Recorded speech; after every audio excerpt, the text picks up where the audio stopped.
this monkey movie. I don't know what your obsession is with this monkey movie, but Fester won't stop talking about the monkey movie. I just heard about it like 2 days ago, and I can't believe it's been out for like 3 weeks or 2 weeks already. Wait a minute, it's already in theaters? Yeah, it came Why out haven't I heard about the monkey movie then? Exactly. I mean, I had no information leading into the monkey movie. The monkey movie.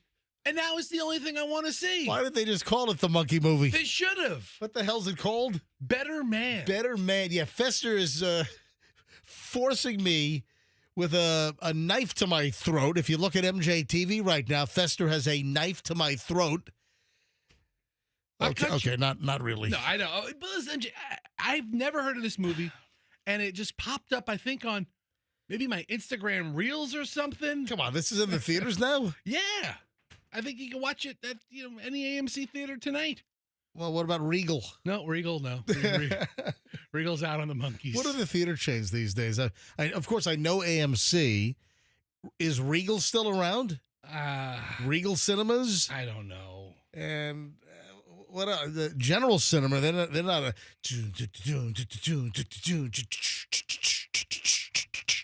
So there's a Regal Entertainment Group. They're around. There, of course, there's AMC. Are there UA theaters anymore? United Artists. I think they're out there. I just don't know what we have in the Tampa Bay area. I know the only thing I definitely know. I know we have AMC because I was just at an AMC last Friday for, the classic movie 7 with Brad Pitt.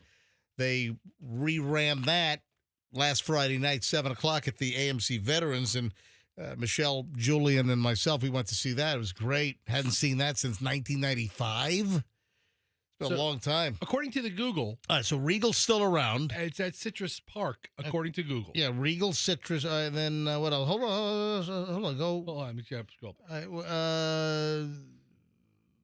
This is a Cinebistro. Starlight 20.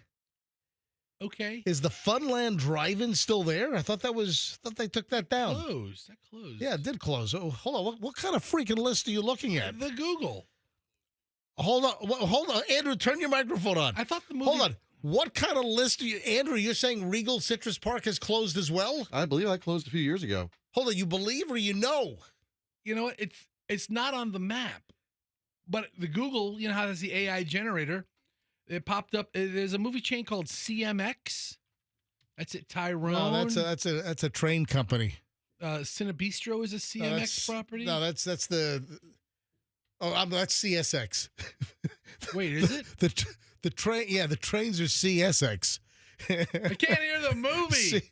This damn train keeps blowing their horn. CMX is Cinebistro. Cinebistro. I've never been to Cinebistro.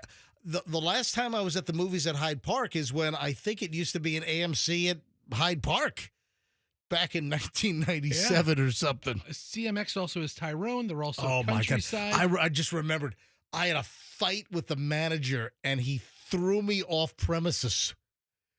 I had a fight with the manager at the AMC theater when it used to be at Hyde Park. Now it's Cinebistro, which I've never been to the Cinebistro. I know people that have gone there and they like it. I just, for whatever reason, I've never been there. So I was in a fight with a manager at AMC Hyde Park. This is probably 1998, 1999. And Michelle and I had gone to a movie. It was a Friday or Saturday night. And like 7 o'clock or something. And the line for the box office. This is before you could buy stuff with it. This is before smartphones, right? Before smartphones, before you can use an app and buy your thing online and have some kind of a ticket stub on your phone, etc. So well before this. And like 7 o'clock on a Friday or Saturday night, the line was at the box office straight back around the bend. There used to be like an Ann Taylor or something over there. I don't know if it's still there. Ann Taylor, Ann's out. Is Ann gone? Yeah. Like women's clothing. I don't even know if Ann Taylor is still in business.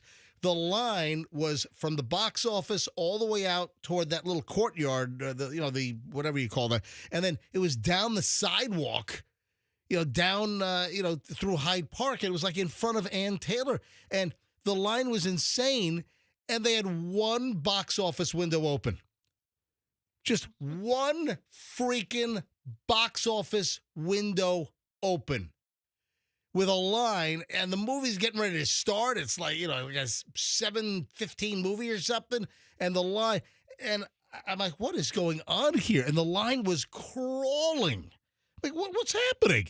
So I go inside, and everyone's grumbling and complaining, and I go in and I find like the manager. I'm like, you have one box office window open and the line is around the block here, and the movie starts in, 10 minutes, 50, whatever it was. And I remember distinctly the guy says, hey, how about you don't tell me how to run my theater? Whoa. I'm like, what the hell are you talking about? How about, I said, you got a line and you've got like 3 or 4 box office positions and one is open. And I think I said something like, how about you get off your fat ass and why don't you get in one of the windows and sort this line out? And he ejected me. He ejected me from the premises. Did you get a refund? No, I'm in line. I didn't buy anything. Dude, that's why I'm are you listening to my story? Because how'd you see the manager? I thought you made it in there. That's why I'm in line. I walked in to talk to the manager. I didn't get past the gatekeeper checking your stubs. And the guy ejected me. He said, "You're out. I'm trespassing you." So it's probably a good move. We left, and I don't know if I ever went back to the AMC Hyde Park, now Cinebistro, after that particular situation. Yeah, it's really a lot of stress to be the manager of a movie. And the guy's like walking out, and he's like, out. And the people are like, yelling at him. It's like, hey, he's trying to look, we're in line here. The guy had no care in the world. We don't care. Wonder where that douche couch is right now. Actually, the CEO of AMC. Yeah, that's all right. Just getting rolling. What is this, Wednesday morning? This morning was supposed to be coldest, and then now I'm hearing it's tomorrow morning that's going to be coldest. Who the heck knows what's going on? Yeah, we're not really good at predicting cold weather around here. I don't know. Hey, let me check my phone. Yeah, I'm showing 42 degrees right now. It was like 45 when I left my house in South Tampa, and as typical, it does get a little colder as you get closer to the sun coming up, so the temperatures drop a little bit. Anyway, hey, I'm back. If you're watching MJ TV, I'm back to normal. Good. T-shirt, khaki shorts. I was dressed up yesterday in a nice dress shirt and long pants because I went to the Susie Lopez, Hillsborough County State Attorney swearing-in ceremony. So that's why I was all dressed up. And I wasn't wearing long pants and a long sleeve shirt because it was cold out. Now, because it's even colder this morning. And then tomorrow it's going to be the coldest, apparently. And I'll, you know what? I might wear a bathing suit tomorrow. All right, just getting rolling. Back in a minute. MJ Morning Show on a Wednesday here on 104.7 FM, Q105. Back in a sec.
had a story that I had in the pile yesterday, Fester, that I didn't get around to.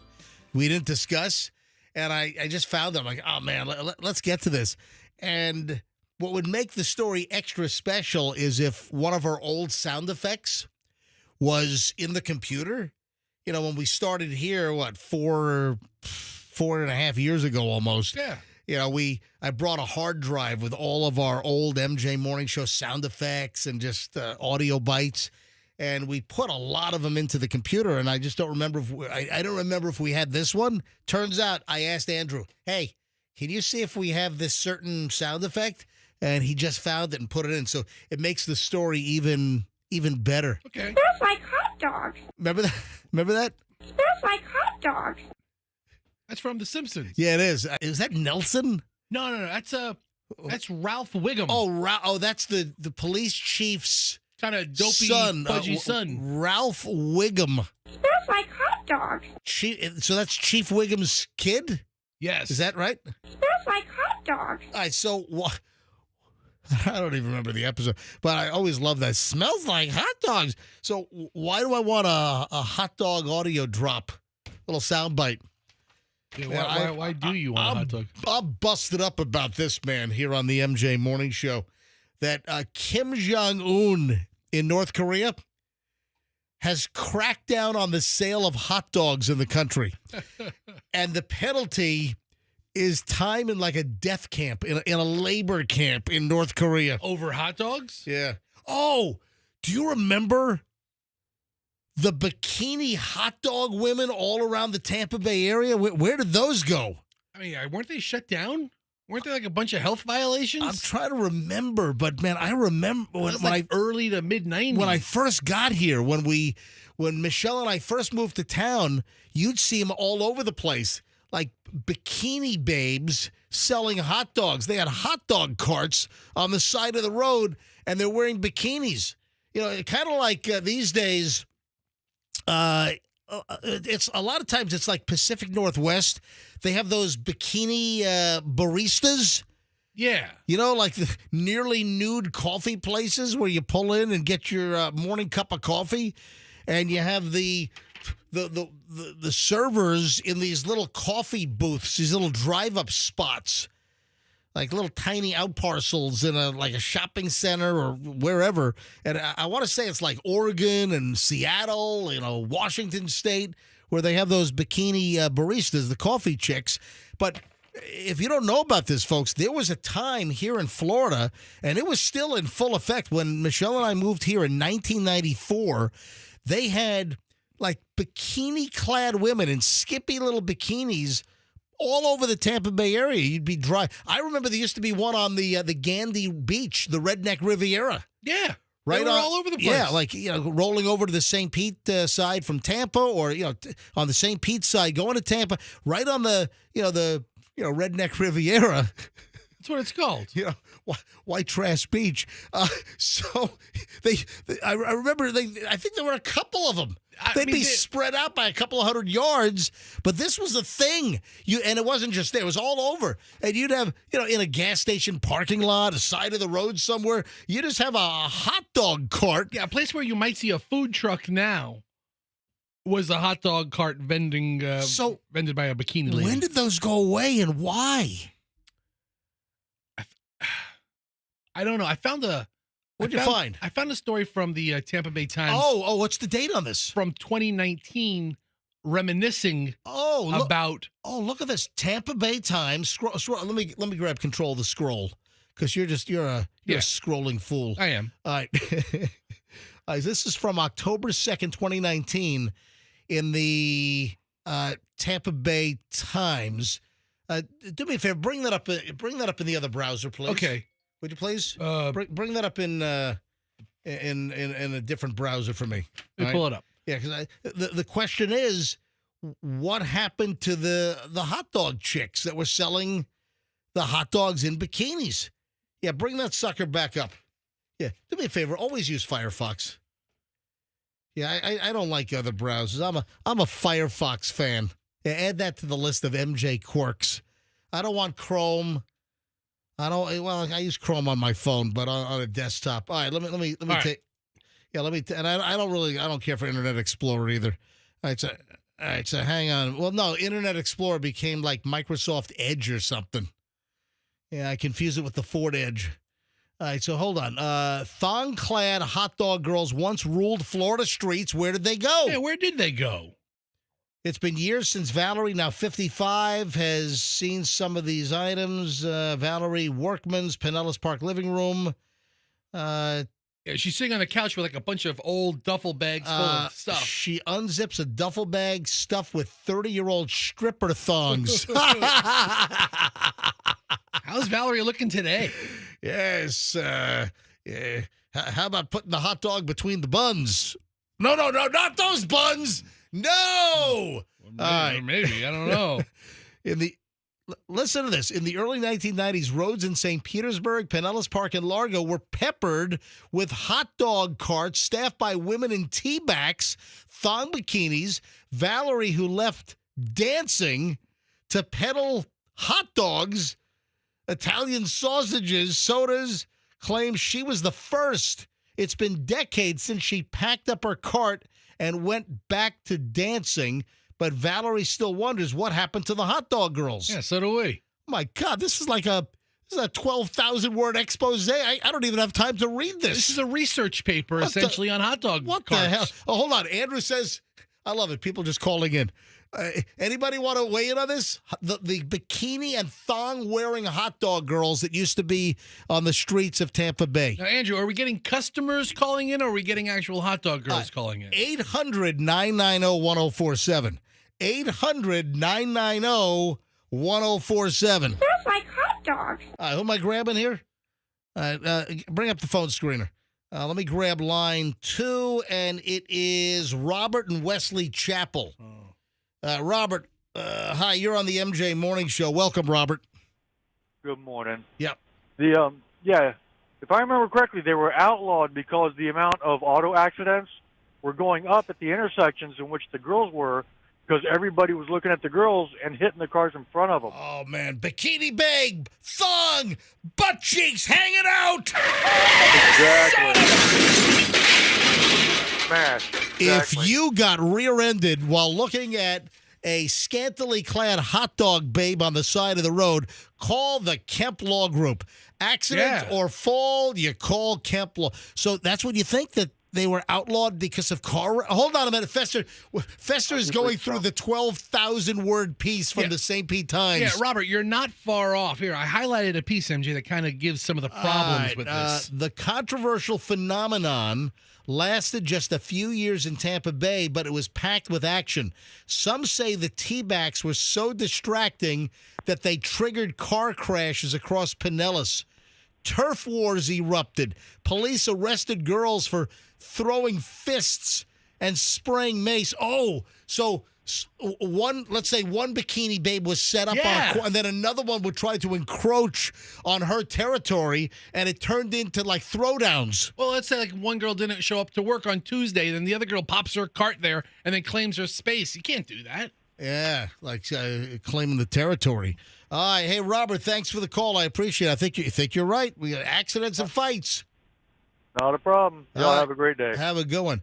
Look, was it just Pinellas? I thought I remembered them in Tampa as well, but the article seems to suggest that it was really just like Pinellas County with the bikini babe selling hot dogs. I seem to remember them more closer to beaches than like just regular intersections. Smells like hot dogs. But it's been a long time. This all started because I was very alarmed at what's going on in North Korea with hot dogs. How do you think bikini-clad hot dog carts would go over in Pyongyang?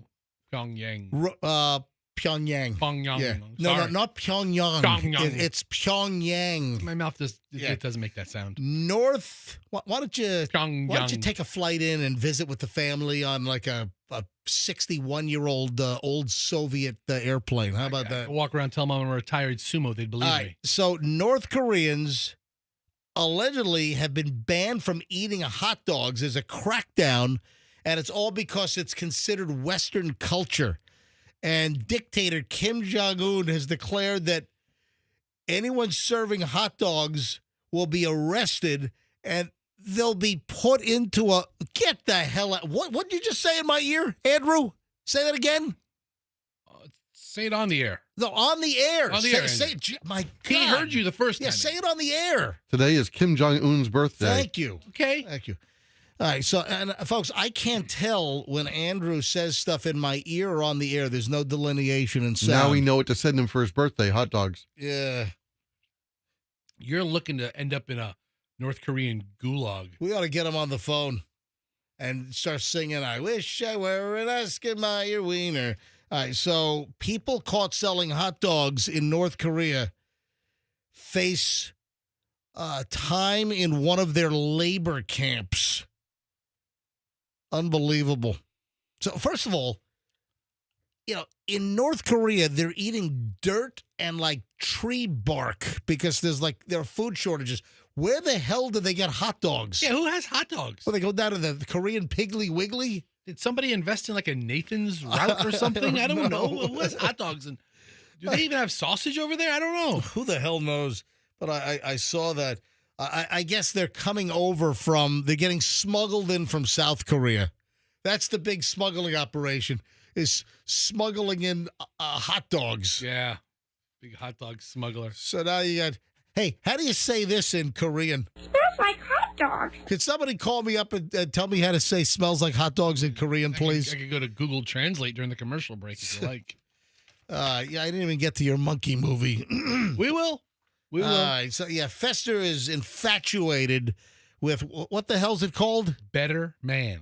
Better Man, and this dude is a singer that is a chimp.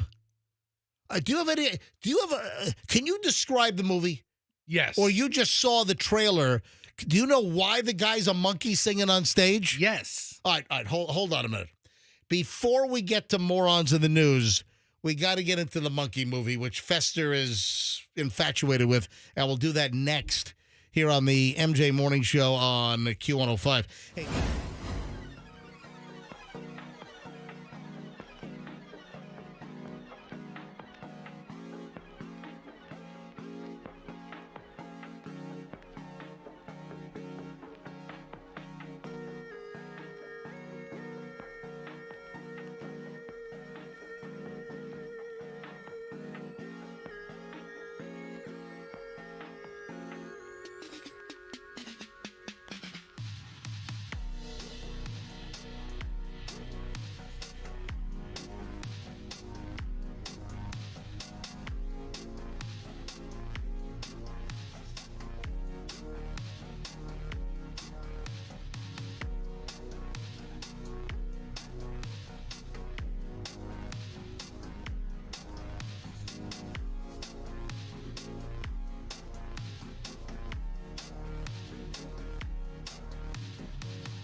Several people tell me that this rejoiner bumper music creeps them out.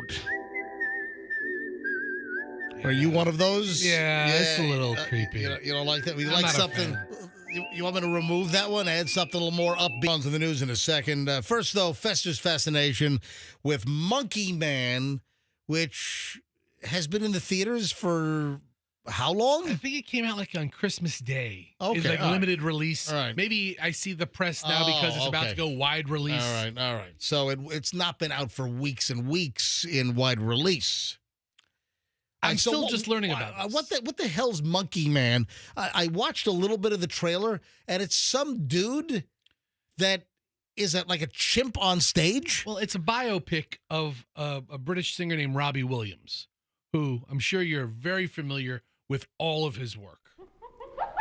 Yeah, here's a clip right now. All right, so is the guy imagining he's a chimp on stage singing, or is he really a chimp on stage singing? No, he's not. He's really a man singing, but in the biopic, He pretends or thinks he's a chimp? no, he's just portrayed as a chimp. He's just portrayed What? this singer from being a young boy, he's a little baby chimp, to growing up to the Hold on. He's really a chimp, or he's really a human that... so the chimp is CGI. Oh, thank you. I'm just telling you. Oh, so it's not a chimp singing with holding a microphone on a stage? I didn't want you to think it was like, Planet of the Apes meets Right. American Idol or something. But I'm trying to get a grasp on it. Is it really a human and he's just imagining he's a chimp? He's not imagining anything. It's just a story being told. But the story is his biopic, and he's a chimp. It's like if All right. think of a biopic movie like the Johnny Cash one 10 years ago. Hello. Yeah. I'm Johnny Cash. Like what if he came out as like, a A walrus. Dude, I was just gonna say walrus. Oh my God. Oh my jinx. But if All right, Johnny Cash comes out there just flopping on stage and starts singing Ring of Fire. right. This is Robbie Williams' biopic, except he is a chimp in every scene that his character is in. All right. Like if the Elton John biopic that was out a few years ago, or the Queen biopic that was out. Yeah, But instead of replacing and having just a regular actor and making it a very forgettable movie, they changed it. but is it an imagination of a chimp, or is it really a chimp It's really in the movie no, it's a person, but you see him as a chimp? Yes, All right. It sounds like you need to be on magic mushrooms to see this damn movie. You All right, might so be. here's a clip. I'm Robbie Williams. I'm one of the biggest pop stars in the world. This is my story, but I'm not going to tell it in an ordinary way because I don't see myself how others see me. Oh, all right. So he's telling the stories as if he's a chimp, but he's really a human? okay. Do you have any freaking idea? I'm trying Or to do you have no idea? I'm trying to explain this in simple terms, and you're running yourself around in circles. It's a biopic about this singer, Robbie Williams, except his character is portrayed in chimpanzee form that speaks perfect English. But he's and that is an amazing singer. But is he really a chimp? Robbie Williams? No, he's a 50-year-old white man. I get that. I'm confused. You're confusing everybody. What's so hard about this? It's a movie about this guy's life, except the leap of imagination is in the movie he's a chimp, and he sees himself as somebody who just evolved differently than other men. 2 hours, your ass is mine! To be honest, I've always been a little less evolved. I don't wanna ride, so let's he said he's always been a little less evolved. So, I get it. I saw a clip yesterday, and Right. he was on the who's that British talk show guy who the famous talk show that everybody does, the British talk show guy, the Graham Norton. I have no idea. You never heard of Graham Norton? Never heard of Graham Norton. Graham Norton's like the Larry King and Jay Leno and Jimmy Fallon. Sorry, of I'm unfamiliar with Graham Norton from the BBC or whatever. all the stars that go to England Yeah. and get interviewed are on the Graham Norton show. Graham Norton. Sorry, I never heard of Graham Norton. Okay, so all right, well, that's odd. All right, I think I'm done with Monkey Man. Anyway, All right, I am are too. you going to see it? Eventually, I'll probably wait for it to be free on a stream. You're But- fascinated with the movie, but you're not going to go to the theater and see it. You know, it's done by the same people that did the movie The Greatest Showman. Have you ever seen that movie? Never saw that. Oh, it's a good movie. And it's a musical, which I love musicals. I don't like musicals. Oh, you're missing out. I hate musicals. And you hate monkeys. In fact, there's no way I'm going to see Wicked. Okay. See Better Man. Popular. No way I'm going to see that. All right. Early morons in the news. If you're on a public bus and you have a gun in your purse, try not to pull the trigger and shoot yourself. Good tip. Yeah, happened over in Orlando. You know, this show is chock full of good tips, like Monkey Man. Yeah, a woman's in the hospital, gunshot wound, discharged a firearm on a bus. This happened Monday on a Lynx bus. Is that like the Orlando? Yeah, I guess so. Yeah, Is yeah. that what they call the like their PSTA or their Heartline? Their Heartline, yeah. So Monday, deputies responded to an intersection regarding an accidental discharge. You know, when I think of an accidental discharge, there are a couple of things that come to mind. No, in reality, I'm glad it was a gun. Yeah. Woman only identified as in her 50s was found with a gunshot wound, taken to a nearby hospital with non-life-threatening injuries. Deputies said there was no threat to the public. How could there be no threat to the public? If you're on a bus, you reach into your purse and you hit the trigger, and that could have easily gone through the back of another seat. Yeah, maybe there's no continued And threat. It's not like she has Could have hostages or anything. struck somebody in the spleen or gotten lodged between the C5 and the C6. Yeah, could have been, and what actually happened are two different things, so there's no threat to the public. She just shot herself. I think there was a threat. I'm going with there was a threat. If a lady is accidentally discharging a gun on a bus. Not at the time of the news release. There's no continued threat. Yeah, why don't you have your gun in a holster? Good tip. Yeah, so you Again. don't accidentally hit the trigger. Did the gun have a safety? Well, I didn't even say safety yet, but listen, there are plenty of guns that don't have a safety. You know, I I have a SIG P365, and there's no safety. Glocks don't have safeties. I've got other SIGs that have a safety, but some guns do, some guns don't. All right, next. If you're going to rob a bank, make sure your robbery note is legible. All right, no, listen, I'm not giving robbery tips. Obviously, I'm being facetious here. But a guy out in Colorado, this is why we call it Morons in the News.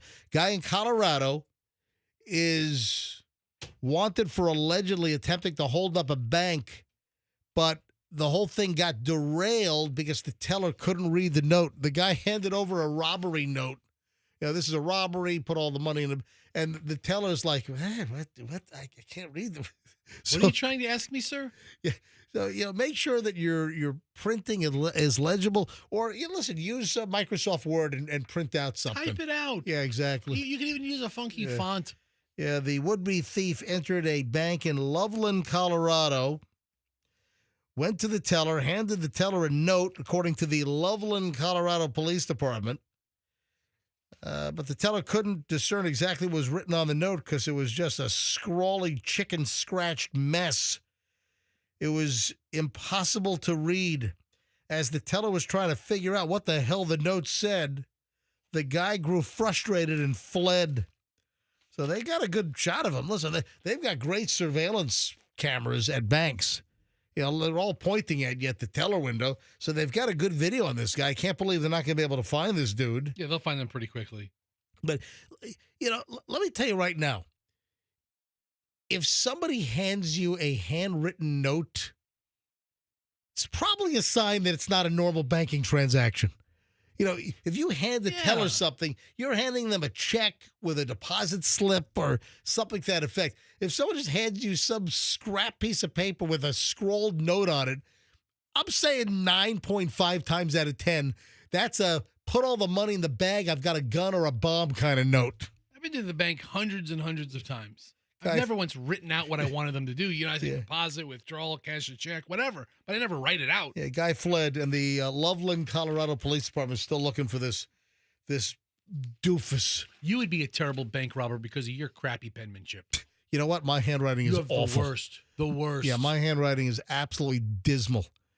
It's really terrible. Yeah, you're 100% right. I've never seen worse handwriting. All right, thank you very much. So, you're suggesting I should stay away from bank robbing and writing notes to tellers? Unless you do it in Microsoft Word. Yeah, I do. I Take your own advice on that. I do have Microsoft Word. Well, you want Times New Roman? Yeah, sure. Yeah. How many point font? 16 is good? I want you to underline all the money. Yeah, I like 16 point font. Yeah. I think 16 is, Nah, for a demand letter, you got to make it a little bigger. What, 32? Yeah, there you go. You want to be able to read it from a couple of feet away. How about gigantic font? How about gigantic, like war is over? Giant, newspaper headline font. All right. 6:51 at the MJ Morning Show. Little dose of Morons in the News. Don't worry, I've got more. I might even sprinkle. I've got a couple other really good ones I might sprinkle in during the course of the show. 7 o'clock hour is going to start next. Hey, we got to talk about poop next. Okay. No, this is not gross. This is very beneficial on why poop is important. There's a reason, and this is going to affect everybody. This is not it's only going to touch a couple of folks. No. You've got to hear this poop story. It's very important to your. This is for your daily existence. You want to hear some self-help stuff? All right. So what the heck could poop have to do with it? Well, guess what? We'll explain next here on the MJ Morning Show. This is crucial news you can use. So I would not miss this next here on the MJ Morning Show.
7 o'clock. I mean, this is insane. I'll get to the poop story in just a second, and this is important. This is really good information you can use, and yeah, it's very tastefully done. So hold on, I'll get to that in a second. No, I saw this story, and I was going to do this later, but we just had that little Tampa Bay's cure for morning road rage, MJ Morning Show, blah blah blah. So this works out pretty well. So there's a fender bender, right, and the drivers get out of the car, and this guy ends up in a physical altercation with this woman and picks her up and body slams her. Where is this? Where did it happen? Massachusetts. Son of a single mother has a serious head injury and broken bones after she was body slammed head first onto the pavement by some male maniac during a road rage incident. He goes to jail for a good long time. Oh, this, my right? God. Yeah, mom of two, Halia Soares, 31, was driving in Attleboro, Massachusetts. Is that outside of Boston? Where's Attleboro? It's not a very big state. Everything is outside of Boston. Thank you. Yeah, this happened last Friday. The driver in front of her stopped short. So he stopped short. And that's probably a little overdone as far as the damage sound right there. Yeah. But he stopped short, and the pictures, the video is just insane. So he stopped short. She nails his bumper, and this is when things just got out of hand. 31-year-old woman, major injuries. She says he kept slamming on his brakes, and when he got to the intersection, he hit a light. He was in front of me. As soon as he went through, we didn't make it across, and he slammed on the brakes, so I hit him. Police said that's when the other driver, identified as 26-year-old Gladiator Quasaya. Well, Gladiator? No, Gladiator. Yeah, not Gladiator. You ever have dreams about Gladiators? Timmy, Tommy, whatever the hell the kid's name was. Timmy. Timmy? You ever have dreams about grown men naked? All right, so this dude, 25-year-old guy, gets out of the car after he was bumped in the rear, yanks the woman out of her car. Yeah, this guy, he's not supposed to be in normal society. So the woman, Helia Soares, said she only wanted to take a photo of the damage when the attacker grabbed her phone. She says, I tried to defend myself, and then he picked me up, and that's when the woman got a video. So another motorist got video of him picking her up like in a WWE wrestling move, picks her up like over his head and slams this woman who is a fraction of this guy's size, slams her to the ground head first. I mean, this guy looks to be like 300 pounds. Oh, He's a big man. This guy is Fester-sized. Not fun-sized, Fester-sized. That could be fun-sized. You imagine, instead of fun-sized candies, those little bitty, stupid little chocolates for Halloween? Fun-sized my ass. You imagine Fester-sized Halloween treats? There's an irony joke there. You imagine a Reese's peanut butter cup the size of you? That'd be great. I'd love it. Munching on that for 5 years. This guy's a big guy. He really abused this woman. No, anyway, the woman's been injured. There's a GoFundMe account that's been started for her. Of course. Throws her into the ground. Look at the video. Like, lifts her over his head. Yeah, this isn't a good guy. Yeah, so this dude has been booked, charged of assault and battery by means of a dangerous weapon, resulting in serious injury. What, himself, the dangerous weapon? He is a dangerous weapon. Malicious destruction of property, driving without a license. Also, apparently grabbed her phone, smashed her phone. Okay, so as awful as all of this is, would you care to guess how much money has been raised in her GoFundMe account that's going to go straight to the victim of this senseless crime? The last I saw, it was at $21,000. So that's been a while then. Hang on. So it's going up? Oh, yeah. It's going up. Oh, boy. Okay. Well, I can see it on the screen, Well, let's leave all the theatrics out of it. All right. So it's $30,589. All right. So actual retail price is $30,589, and you win. They have a goal of 40 grand. Looks like they might get pretty close to hitting that. Yeah. I mean, today is the first day of major news starting to pick this story up. Yeah, dude arrested, and he's being held on a $25,000 bond at this point. That seems low. Does, but it's Massachusetts, and it's one of those weird punishment states. Yeah, what? Isn't like the northeastern states like? Well, maybe sometimes a little too lenient. Yeah. So he was, the woman was taken to a local hospital, suffered from a broken knee, broken foot, injured eye socket, serious head wound. Wow. Inappropriate and unacceptable conduct stemming from what was essentially a minor motor accident, according to a sergeant with the Attleboro, Massachusetts Police Department. That's unbelievable. All right, here's the poop story. Folks, this is important stuff right here. The straight poop right here. Got the straight poop right here. Yes. Oh, man. Oh, look at, did you see, the wildfires out in California? Yeah. Did you see they're using humongous, like, D9 bulldozers to push cars out of the way? Because there are huge wildfires in Southern California, like PCA, Pacific Coast Highway. Pacific Palisades. Yeah. Right, as you head down Sunset Boulevard and you dead end at the Pacific Ocean, and you've got the Pacific Coast Highway, right before you get to the end of Sunset, before you get to the PCH, you got the hills there, and that's Pacific Palisades. And then you've got Malibu. You hang a right turn and go north on the PCH. Then you're up near Pepperdine and up near Malibu, and just these fires that are raging and wrecking houses.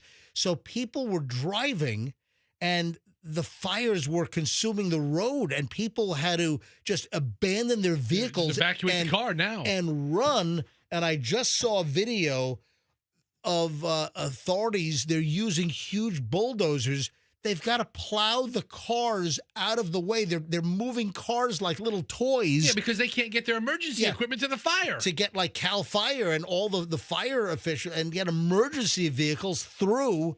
It's just unbelievable looking at the video of them just smashing and pushing cars, brand new cars with bulldozers to get them out of the way. All right, back over. They just showed that on TV, so I wanted to just bring that up. Thanks. All right, so this is important. All right. This is not some gratuitous poop story, all right? I'm not going to play, like, gratuitous poopy sound effects. I don't see how you do a poop story and not play that. I'm not going to call Fester poopy head. You poopy head. Okay, you poopy head. All right, now, this is really important.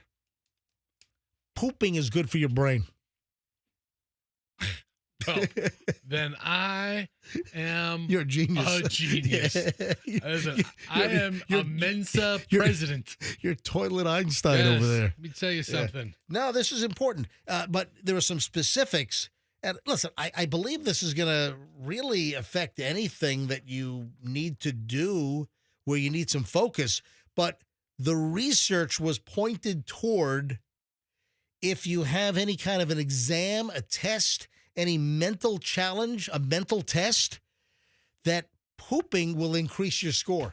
So I completely believe that. You wanna do your business because it makes you better at any kind of a mental equation, a test, or some type of an assessment. So you want to poop before the test, according to research. This is real research? Yeah, absolutely. Also in physicality as well. So it's not just like it's not just a test that you need to use your mind for, but also study found that triathletes perform much better physically and cognitively if they, they. What's the alternative? I mean, nobody wants to run a triathlon having to go the whole time. That would really slow you down. With jammed up bowels. Yeah. Nothing like really needing to go and having to do a triathlon, huh? I've heard of stories of people who run marathons. Yeah. Like going on the track. Like what? Like I'm not a marathon runner, in case you couldn't tell. Really? So I'm not speaking as an expert. I'm shocked. Well, I'm shocked. I just want to give you all the facts. Yeah. But I've heard of or as P. Diddy would say, I'm shocked at this information. that you're not a triathlon athlete. He's shocked at a lot of things these days. All right. But I've heard of triathletes on the course, because it's a long race. It's a 4-hour race, 5-hour race, however long it is. I don't know. I don't know. I have no idea how long a triathlon is. All right. But they ride a bunch of miles on a bike and they swim a lot. Where the hell did you come up with the 4 or 5 hours? I have no idea. It's a long race. I think don't triathlons vary? I have no idea. Well, why don't you Google that so we don't sound like a bunch of schmucks on the radio? I'll go, what's the famous? Just type in how long is a triathlon? Well, it depends on length. Well, that's what I'm saying. How long? Yeah, I mean they're going to vary. I'm sure there are some 5-minute triathlons. I might be able to handle that. How long is a triathlon? The Olympic triathlon is 51.5 kilometers, 32 miles long. Okay. Yeah, you want to poop before that. Yeah, you want to go. Yeah. If you have a big test in school, go before the teacher hands out the test. Just go. Nobody wants to do your Algebra 2 final. You got to see it. You got to go. Florida's biggest poop show. The home show is actually a lot more fun if you poop before you start visiting the vendors. I mean, somebody's talking to you about aluminum siding on your house, and you're like, hey, dude, I'd love to hear the whole pitch. I got to go. Do you know where the can is? Pooping before anything makes anything better. It does. I mean, this is such a stupid research. Well, listen, don't shoot the messenger over here. Whatever you do. Remember that when I'm talking about triathlons. Yeah. So people, they use interesting things to pick lottery numbers. Yes. A lot of times it's birthdays, it's anniversaries. Tons of people use dates, months and days or ages. That's probably one of the most common things. Listen to this guy. I mean, he didn't win Powerball or Mega Millions, but a guy won $500,000 in Maryland. That's a nice little haul. Guess where he got the numbers from? What, his license plate? Dude, how do you know that? I'm trying to think of the only thing. No, not his license plate. He got the numbers from a bad driver that cut him off. I had no idea. The guy had an encounter with a rude driver. Luckily, there was no altercation. Well, luckily, he wasn't body slammed like the woman up in Massachusetts. But listen, this dude in Maryland used the license plate number from a car that cut him off in traffic. He remembered, oh, man, look at that schmuck on wheels, and remembered the license tag, and then used those numbers to play one of the Maryland lottery games, and he won $500,000. Oh, I don't know, man. Yeah, Glen Burnie, Maryland.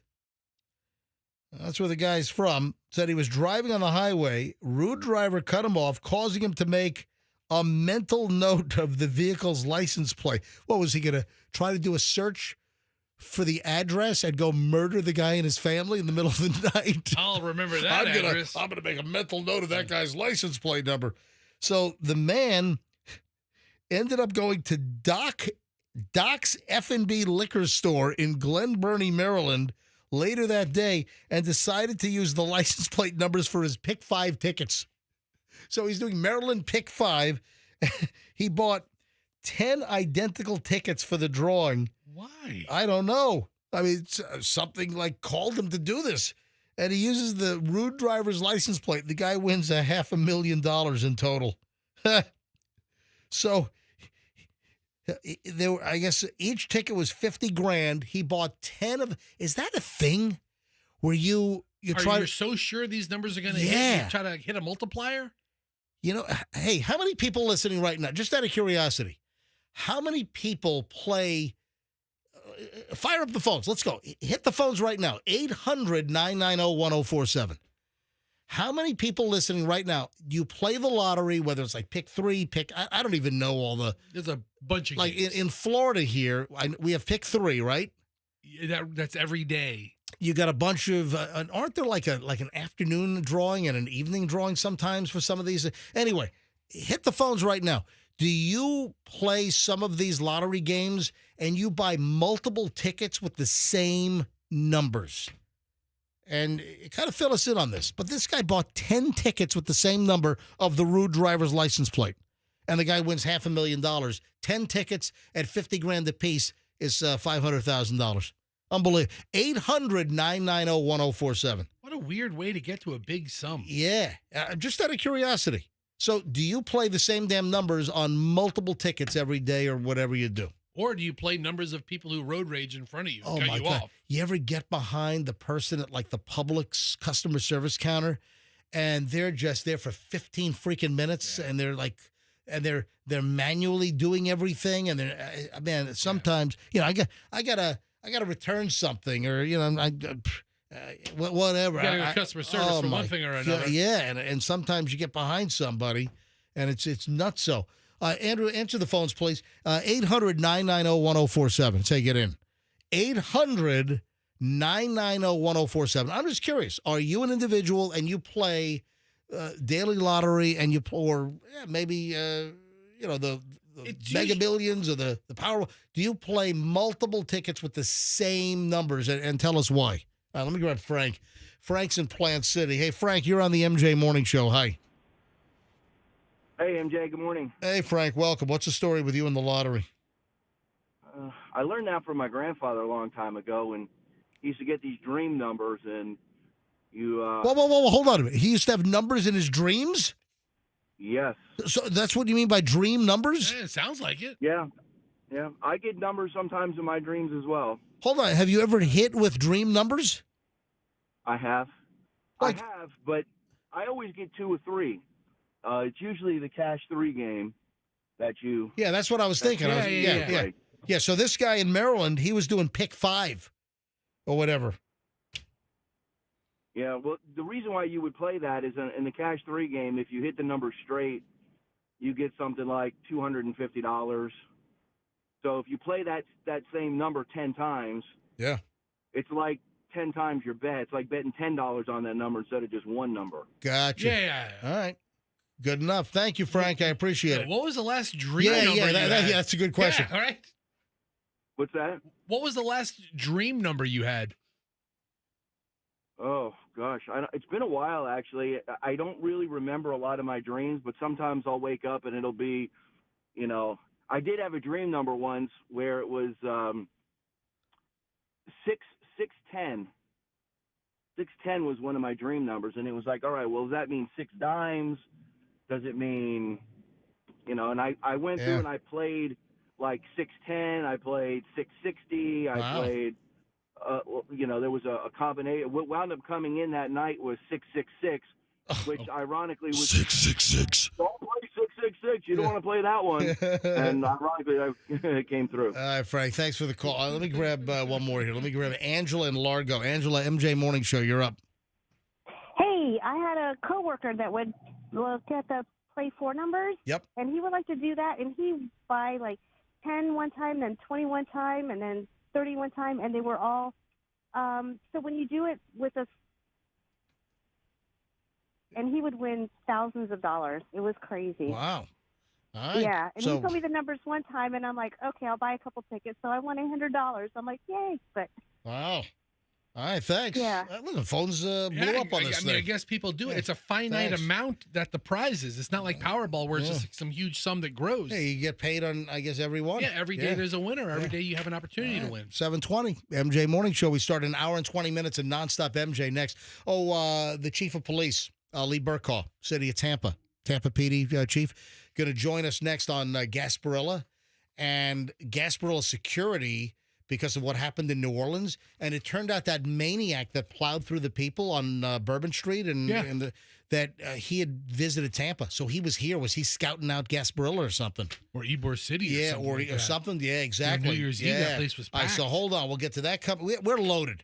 We are absolutely slammed coming up. Also, there are guys that are just like giving up on dating because of the expense. There is like a story I saw on guys and dating, and a really interesting twist, and like a dollar amount on what it takes. You got to hear this, so we'll get to that. Anyway, there's so much coming up. I can't even tease it all, but it's all next, and we do an hour and 20 minutes nonstop MJ, no music, no commercials, and that starts next here on 104.7 FM, Q105.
At the MJ Morning Show, MJ Fest. Did you just say you have a big problem? I think I do. I don't know. You tell me if I do. Hold on, Fester.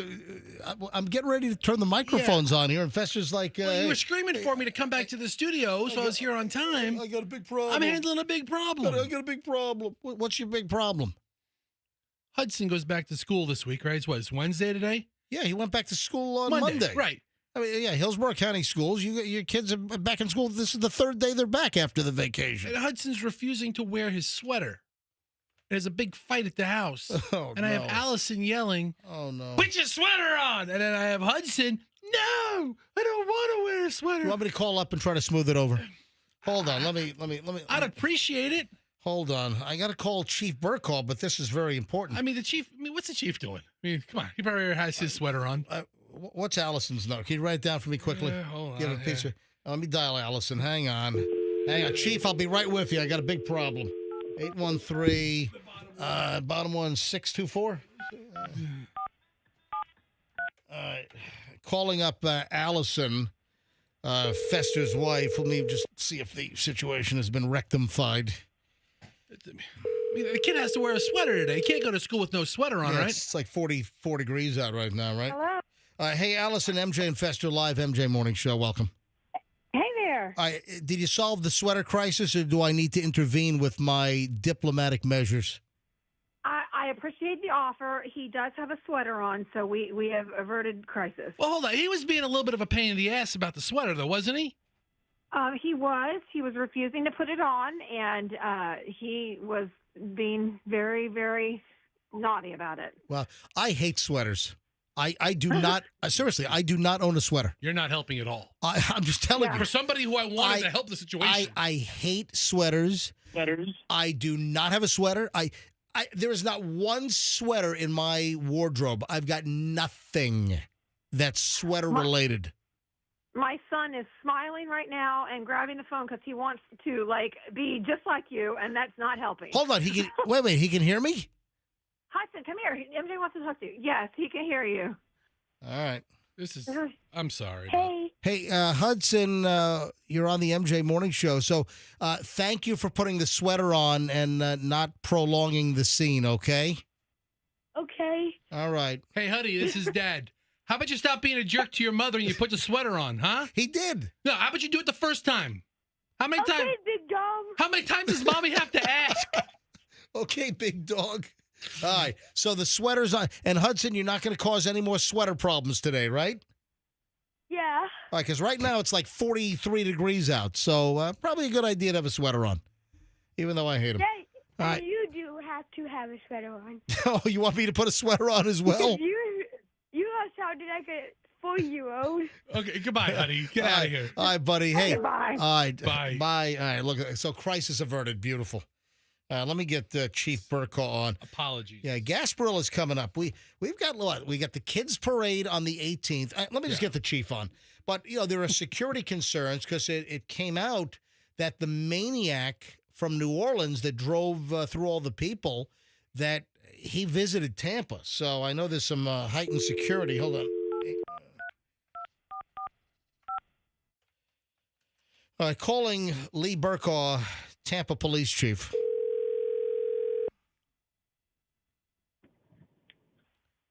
Good morning, MJ. Hey, Chief. Welcome back to the MJ Morning Show. Good morning to you, too. I just wanted to give you a buzz regarding Gasperilla. Of course, we got the Kids Parade coming up on the 18th.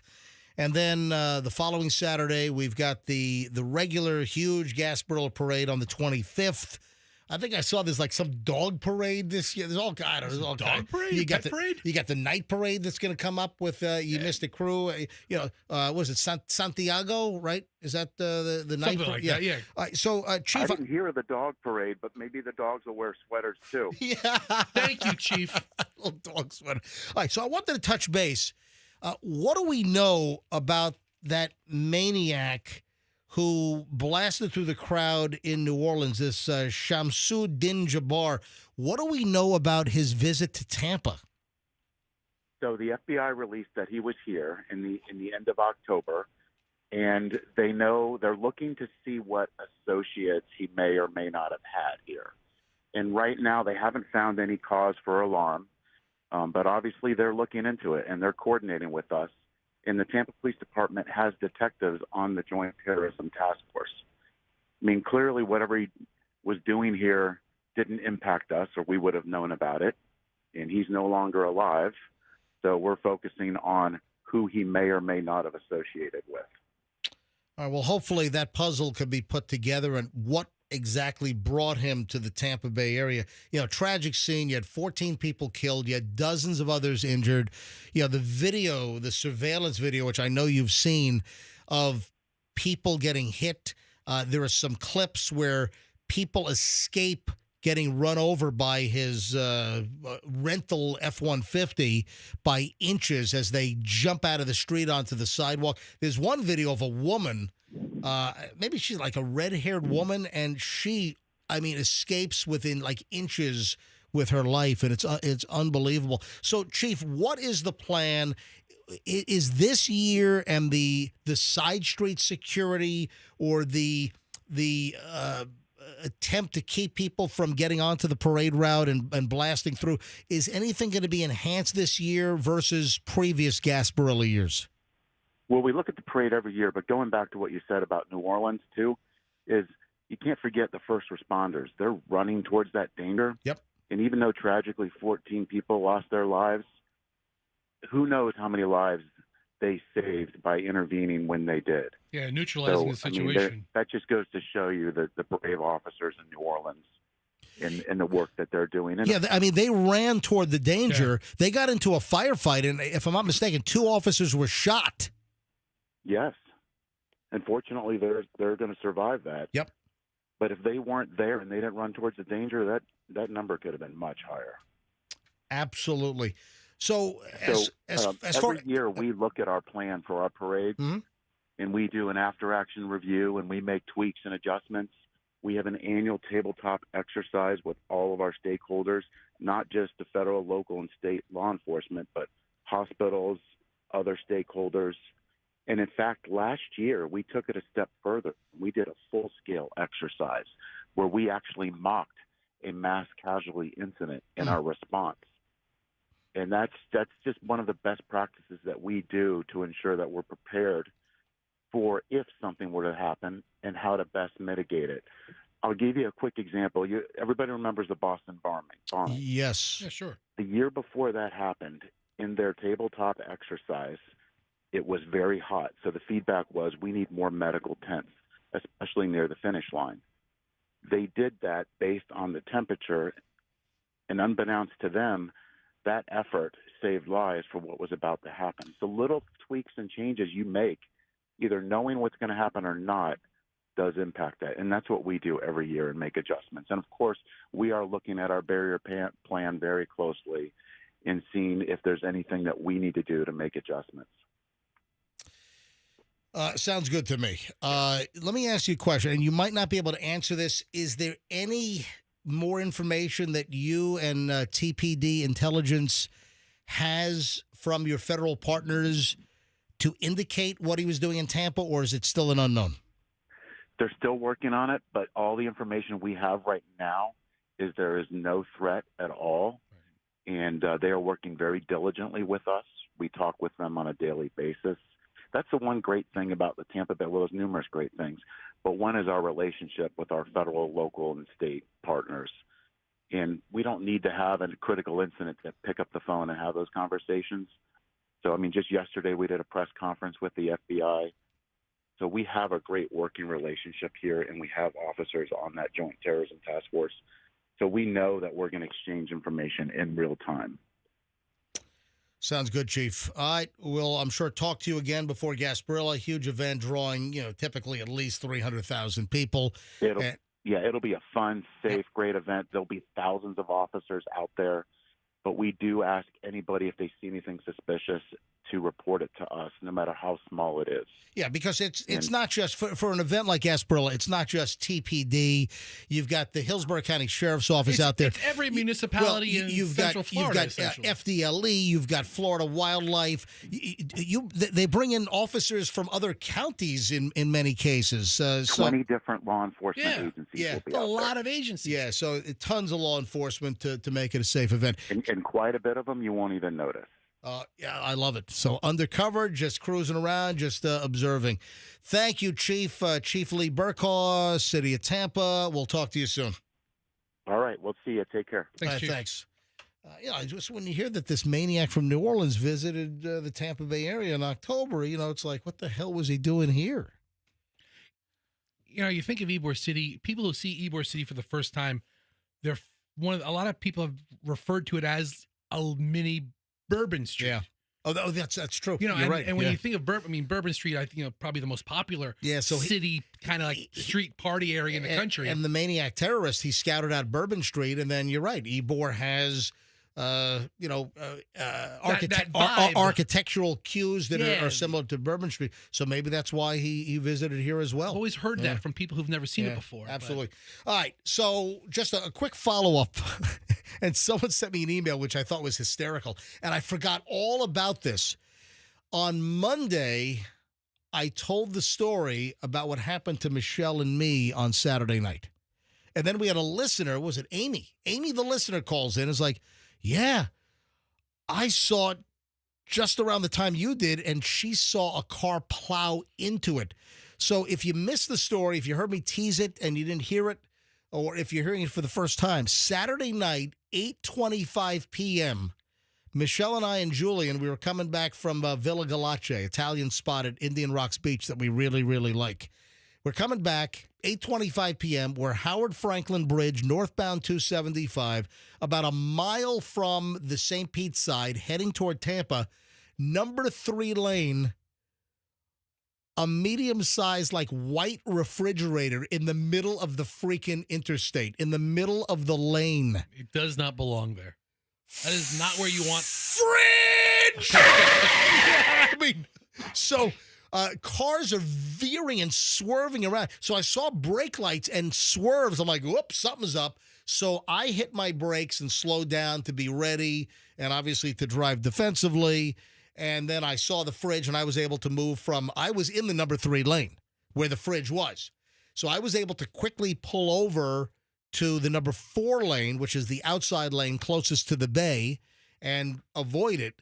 But we had a call from Amy, and apparently she was a couple of minutes behind me, and she witnessed a car drive into the fridge at full speed. And apparently the fridge, blew apart. Parts flew everywhere. She said that parts hit her back bumper. It explodes on impact. It's all plastic for the most part. So luckily, I guess no injuries, because I did check with Florida Highway Patrol after the fact with Sergeant Gaskins, the public information officer. So there were no serious accidents or injuries, but somebody apparently plowed into this thing. I mean, who the hell lost a fridge? So I get an email. Was it standing upright? It was like, or was it laying down flat? It was on its side. It was like maybe on the side or the back. And again, you're going 65, 70 miles an hour. It fell out of the back of a truck. Exactly. Yeah. It fell out of a pickup truck or a trailer, whatever. It's like, folks, secure your freaking loads and don't lose an appliance in the middle of the. But you look around. Well, I told the story years ago. I was visiting a friend. I had a buddy named Carlos. He was with the local chapter of the BMW car club. And I went to visit Carlos at his house because I had just gotten a new, this is early. This is like So you went to visit the president of the car club? No, he was a friend of mine. And he was like the president of the car club, the BMW car club, the Suncoast chapter. Oh, yes. Not to affiliate, not to mistaking it for, the Southwest Florida chapter. Carlos Estrada, great guy. I haven't talked to him in years, so I wonder where Carlos Estrada is these days. So I go to visit Carlos, and at that point, he was off like Thenota Sassa Road area, right near where.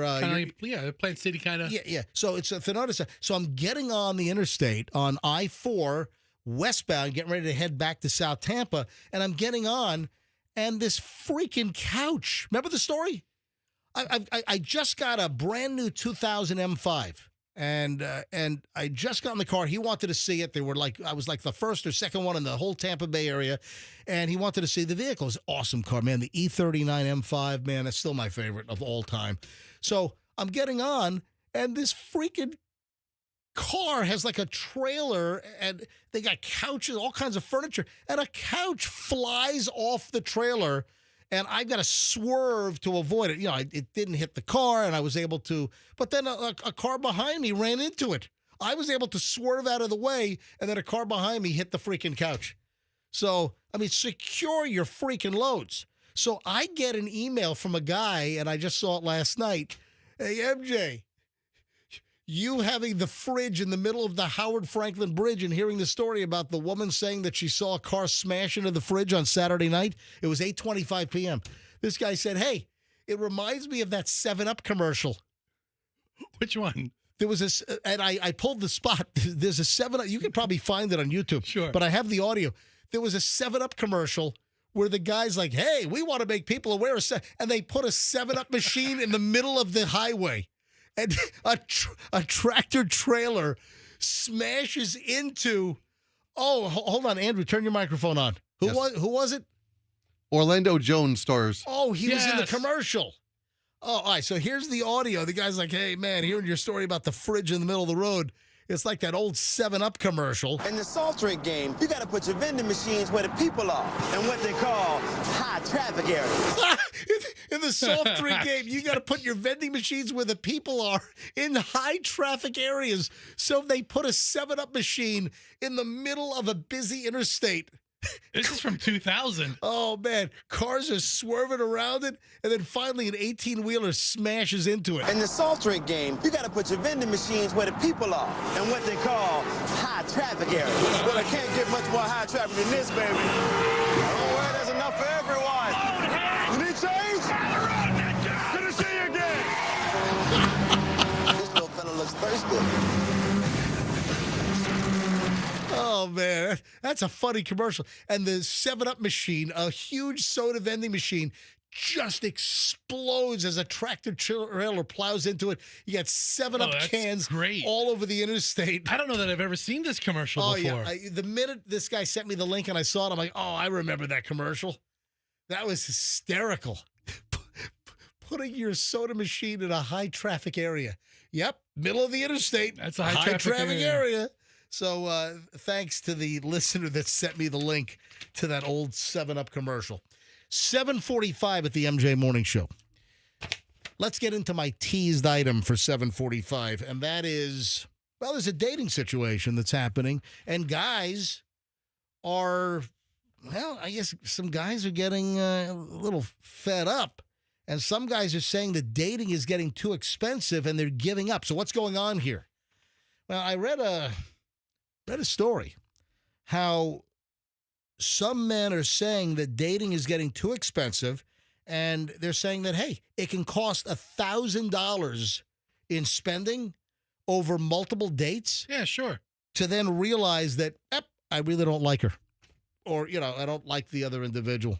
And you're shelling out all this money. I mean, what are low-cost date options? And then this is a guy's perspective talking about, meeting women. But listen, I'm sure there are plenty of women out there that, while the guys typically pick up the tab on the dates, there are probably plenty of women out there that just have gone through the motions, and, they might not have spent money, but they've spent a lot of time, maybe a lot of wheel spinning. Just to hopefully land the right one. But MJ, I tell you what, there's no restaurant to go out at these days, it seems like, where you don't spend $100. Expensive. Yeah, I mean, it is tough to get out of a place. I mean, we went to a restaurant a couple weeks ago, and you're looking at the menu, and there's like $18 to $22 sandwiches. Yeah. And then there's like $30 to $40 meals. And I'm like, you know what? I don't feel like spending that much money on just dinner. I opt for the sandwich. It was a nice time out. But... You know what? Let's hit some phones on this. Yeah. Let's pose this question, and I want to do this for men and women. So are there men out there that are relating that it takes a lot of money to figure out, you know what? She's not for me. But drinks are right. $15 Yeah, 15, each. $16 a drink. Yeah. The meal is almost that much in a lot of cases. No, I mean, everything's expensive. Everything has gone up. Prices have gone up everywhere, as everyone knows. So just out of curiosity, guys, can you relate to this individual I'm talking about? What's this guy's name? Michael. Michael Hollander is the guy I read the story about, saying, hey, it's just too expensive. He's spending $1,000, going out on multiple dates, and then he realizes that, you know what, I don't like her. So I want to look at this from both angles. Are there guys listening, and what's it like? What are you spending these days to go out on dates? And do you hit a dead end, and it's just money that the investment didn't pay off? And then from a female standpoint, from the woman's point of view, I'd love to hear from you as well. And have you been out on multiple dates where the guy pulled the plug, or did you pull the plug? And this is another example. Maybe the guy picks up the tab, and you've been out 2-3 times, the guy's making an and then you're like, I don't like this guy. So then you shut it off. Well, I've heard stories, MJ, about the women making investments in time. All right, let me give out the number here. Primping? 800. Oh, no, there's a definite time investment. Everybody's invested I in this. want to hear from the woman from the time investment, or there are dates where they split the bill. Women, have you been on dates where you've split the bill? Are guys, with prices going through the roof, are guys requesting that you split the check, or are you offering to split the check? There are multiple angles that I'd love. What are you laughing at? Server comes on your first date. Yeah, 2 checks, please. Yeah. Listen, I'd love to hear from men and women on this. 800-990-1047. 800-990-1047. Hey, from a female standpoint, women, have you been out on a number of dates where the guy spent good money, and then you're like, yeah, you know what? I don't like him. I'm gonna shut this thing down. All right, 800-990-1047. Or again, guys, have you spent a lot, invested a lot, and then realized maybe you say, you know what, I'm cutting my losses on this one, or there are so many different angles and facets here. All right, phones are loaded. Andrew is screening as quickly as he can. Let's go to phones. 800. If you're getting a busy signal, then just wait till I get through with the call and then try to get back in here. 800-990-1047. But there are multiple ways that you can comment on this story, or maybe there's an angle I'm not even thinking of. 800-990-1047. 800-990-1047. Let me help Andrew and put a bunch of these on hold while he's screening. Yeah. Let me start with Rachel in Tampa. Rachel, hi, you're on the MJ Morning Show. Hey. Hey, Good Rachel. Morning. Good morning, Rachel. Yeah, so I personally think I've definitely offered to pay, but this is like a few dates in. Once I feel like, okay, I'm ready to really invest in this person, then, maybe we'll go to coffee. I'll pick up coffee, you grab dinner later. But if we're at a nice dinner, I'm not going to split the bill with you. Like, if you insist on it, okay, and then we're going to have a conversation about where this is going, if this is something that you, are going to expect every time we go on a date. But I'm putting a lot of time and energy into a man. I don't really like to date around a lot. So if I'm dating one person, I'm really investing my time into them. And I want them to spoil me a little in the beginning. I feel like I deserve that. So, Rachel, are you on the dating scene currently? I am. And if you don't mind me asking, how old are you? I'm 32. All right, 32 years old. When's the last date that you were out on?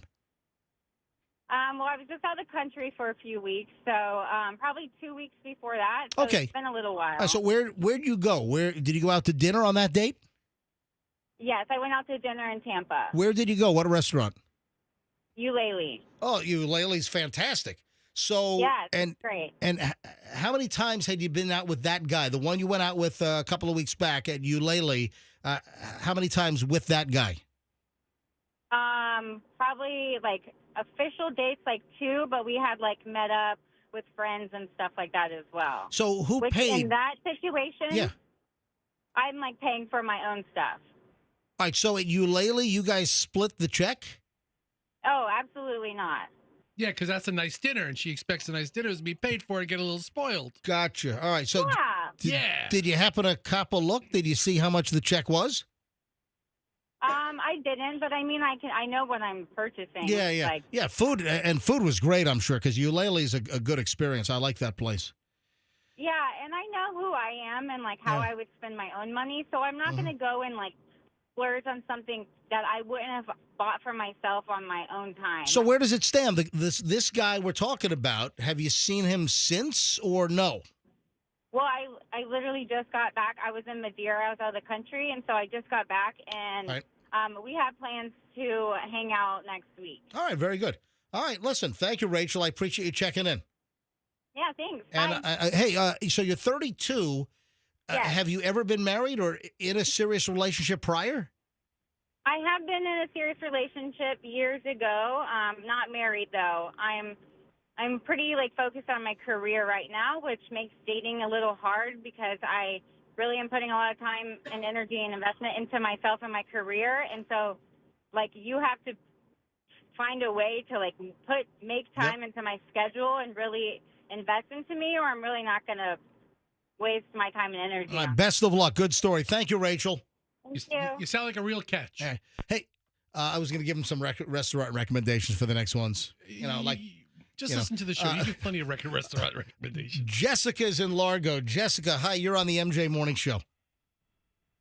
Good morning. So I'm probably one of the few that you'll hear from that I'm in my 40s. I don't date much because I work full-time and I have 2 kids. And as soon as they hear the 2 kids, they don't give me a second chance to even message me back. Oh, man, they got like Fred Flintstone feet. They're going... I'm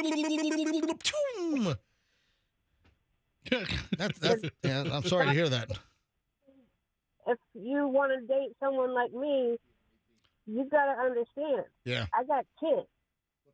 Yeah. And I don't keep that a secret. Yeah. Now, listen, there are plenty of women that have kids that are great catchers, and you just got to, find the right guy. Good luck with that. Thank you. Let me grab Megan in Tampa. Where are the guys? Oh, here. Oh, I got Keith online. They can't 6. afford cell phones. Yeah. It's like all women calling in here. Let me grab Megan. Hey, Keith, hold on. I want to hear from the, you know what? Megan, hold on. Let me go to Keith first. Keith is in Spring Hill. Keith, hi. You're on the MJ Morning Show. Hey, good morning, guys. How's it going? Doing well. So have you invested and have you spent a lot of money to realize that, you don't want to proceed? What's the story? Well, mine's a little bit different because I've been married for 22 years now. But in the beginning with me dating, it was a different time. So, the guys normally, I think it was assumed, or the guys normally just always would pay, right? But I know that times are different now. So I do tell my daughter, because she's going to be 19, to be like, hey, when you do go out to dinner, because I don't think it's implied anymore because times are different. So I tell her, when you do go out to dinner, make sure that you can pay for what you order just in case the guy decides to, you know what, let's split the bill. Yeah. Or what about the guy that ditches the date? Hey, I'm going to the bathroom, and then they ditch the date. They're gone. Keith, then we had a story of a woman who ordered lobster. Well, then she needs to make sure that they're buying exit doors so she could do the same, I guess. Yeah. Right. Oh, listen, it goes both ways. There are the stories where you're out on a date and the guy makes the exit, and there are stories where the girl makes the exit, and says, I'm out of here. Yeah, I definitely don't doubt it. All right, thanks. Appreciate the call. What was your lobster deal? No, I mean, we had a story once of a man who left mid-date, first date, they sit down, she orders the lobster, and they just met, the first meal out of the gate, right? And she gets like the most expensive thing at the steakhouse. Oh, and he splits. And he's like, hey, I'll be right back. Boom, he's gone. Never talked to her again. Yeah, he went to the bathroom, then he was done. Out of there. Yeah. Let me grab Megan in Tampa. Hey, Megan, you're on the MJ Morning Show. Hi. Hi, good morning. Hey. So I think it's a little bit of both. It depends on your relationship, because when my boyfriend and I started dating, we were not exclusive, so we split our checks, and even now we'll alternate back and forth. I don't expect him to pay for everything, but yet I know if I need him to, I'll ask him to. But then there are times where we both just split the check and we just pay for our own portion. So it really, I think, depends on the relationship with who you're with. I think it sounds good. Yeah. I think that's equitable. It sounds fair to me. Megan, how old are you, Megan? 30. Sounds like you've got a good head on your shoulders. You sound like a good catch, Megan. How long were you dating him but not exclusive? So we were together for about 6 months before we became exclusive, and now we're together almost 7.5 years. Oh, that's not. And what about marriage? Is that in the cards? Hopefully. Are you waiting on him, or have you discussed it? We have discussed it. I'm hopefully this year maybe, but, it's up to him. I want it. We've spoken about it, and just see what the future holds. Can we call him and help him along? I've been trying. I have been trying. All right. I mean, maybe MJ can help just advance him a little bit. Keep us in mind. Yeah, if you want us to help you out, just let us know, okay? I will. Thank you. Thank you, Megan. Megan, great call. Let me grab Elaine. We have another guy on the phone. So, Paul, hold on. Paul, you'll be right after Elaine. Elaine's in Port Richey. Elaine, hi. You're on the MJ Morning Show. Good morning. Thank you for taking my call. You betcha. Go ahead. Well, I got to say, first of all, I'm 66, and I haven't been on a date since before Hurricane Helene, because right now I'm dealing with losing my home. Right. Let me, by the way, I'm sorry to hear that. And I love the demographic spread here. We've got the best demographic spread in the whole market. I mean, 30-year-old female, 32-year-old female, 40-year-old female, 66. I mean, I love it. All right, go ahead, Elaine. I think that for me, when I'm going to get to know you, I don't need a fancy dinner. I don't need expensive cocktails. I want to get to know you. To me, the time together is about that. And I think it puts too much pressure on all of these, I'm going to say young men, because a lot of them the women that are calling in their 30s and younger. I think there's just too much pressure on, I want to be treated like a princess. You don't even know me. I don't even know you. Yeah. And so for me, and maybe this is my years of experience, but for me, I have no problem with a food truck. Let's grab a coffee and meet in the park. Yep. Let's walk down the boardwalk. I want to get to know you. If we find out after getting to know each other, maybe a couple of months, that, we want to, explore this a little further, then maybe we can talk about going out to dinner. And even then, I still don't think going to one of those awesome restaurants in Tampa would be my first choice. I'd like something a little more low-key so that we continue to focus on, I want to know you and you want to know me. Yeah, like Skyline Chili or something. Yeah, exactly. Yeah, there you go. Hey, you're hopefully you get your house back together. Elaine, I would imagine you were west of 19 in Port Richey? Yeah, on the water. Yes, Yeah. sir. All right. Sorry to hear it, Elaine. Thank you for checking in. I appreciate it. Bobby, what happened to Paul? Is Paul? Oh, Paul. Yeah, I got Paul and Bobby. So we got two guys. Let me grab two guys back to back, and then Lydia. and then Lydia, and then I want to shut it. Hey, Andrew, I'm going to stop after that because I got to move on. We got a lot of stuff to get to. Let me do Paul in St. Pete. Paul, you're on the MJ Morning Show. Hi. Hey, guys. I think Elaine had some choice words for you right there. It was kind of along the lines of what I was going to say. You use your brain. It's not about using your wallet in the beginning. You need to weed out the ones that don't deserve to be with you at Eddie V's or the dances are. You go to see the sunset. We live in the best state in the world to just grab a bottle of wine, hit the sunset, and get to know this girl. And you can weed out a lot of girls quickly with just some, cheap dates. They don't have to be very expensive. You can just pick up an $8.99 bottle of Yellowtail or something. Whatever. It is what it is. It is expensive. Or a 2000 Chateau Lafite Rothschild. Whatever. Either way. Hey, Paul, thanks for the call. Paul, have a lovely day. Let me grab Bobby, then Lydia, then I got to move on. Bobby, Tampa, you're on the MJ Morning Show. Yeah, good morning, MJ. Hey.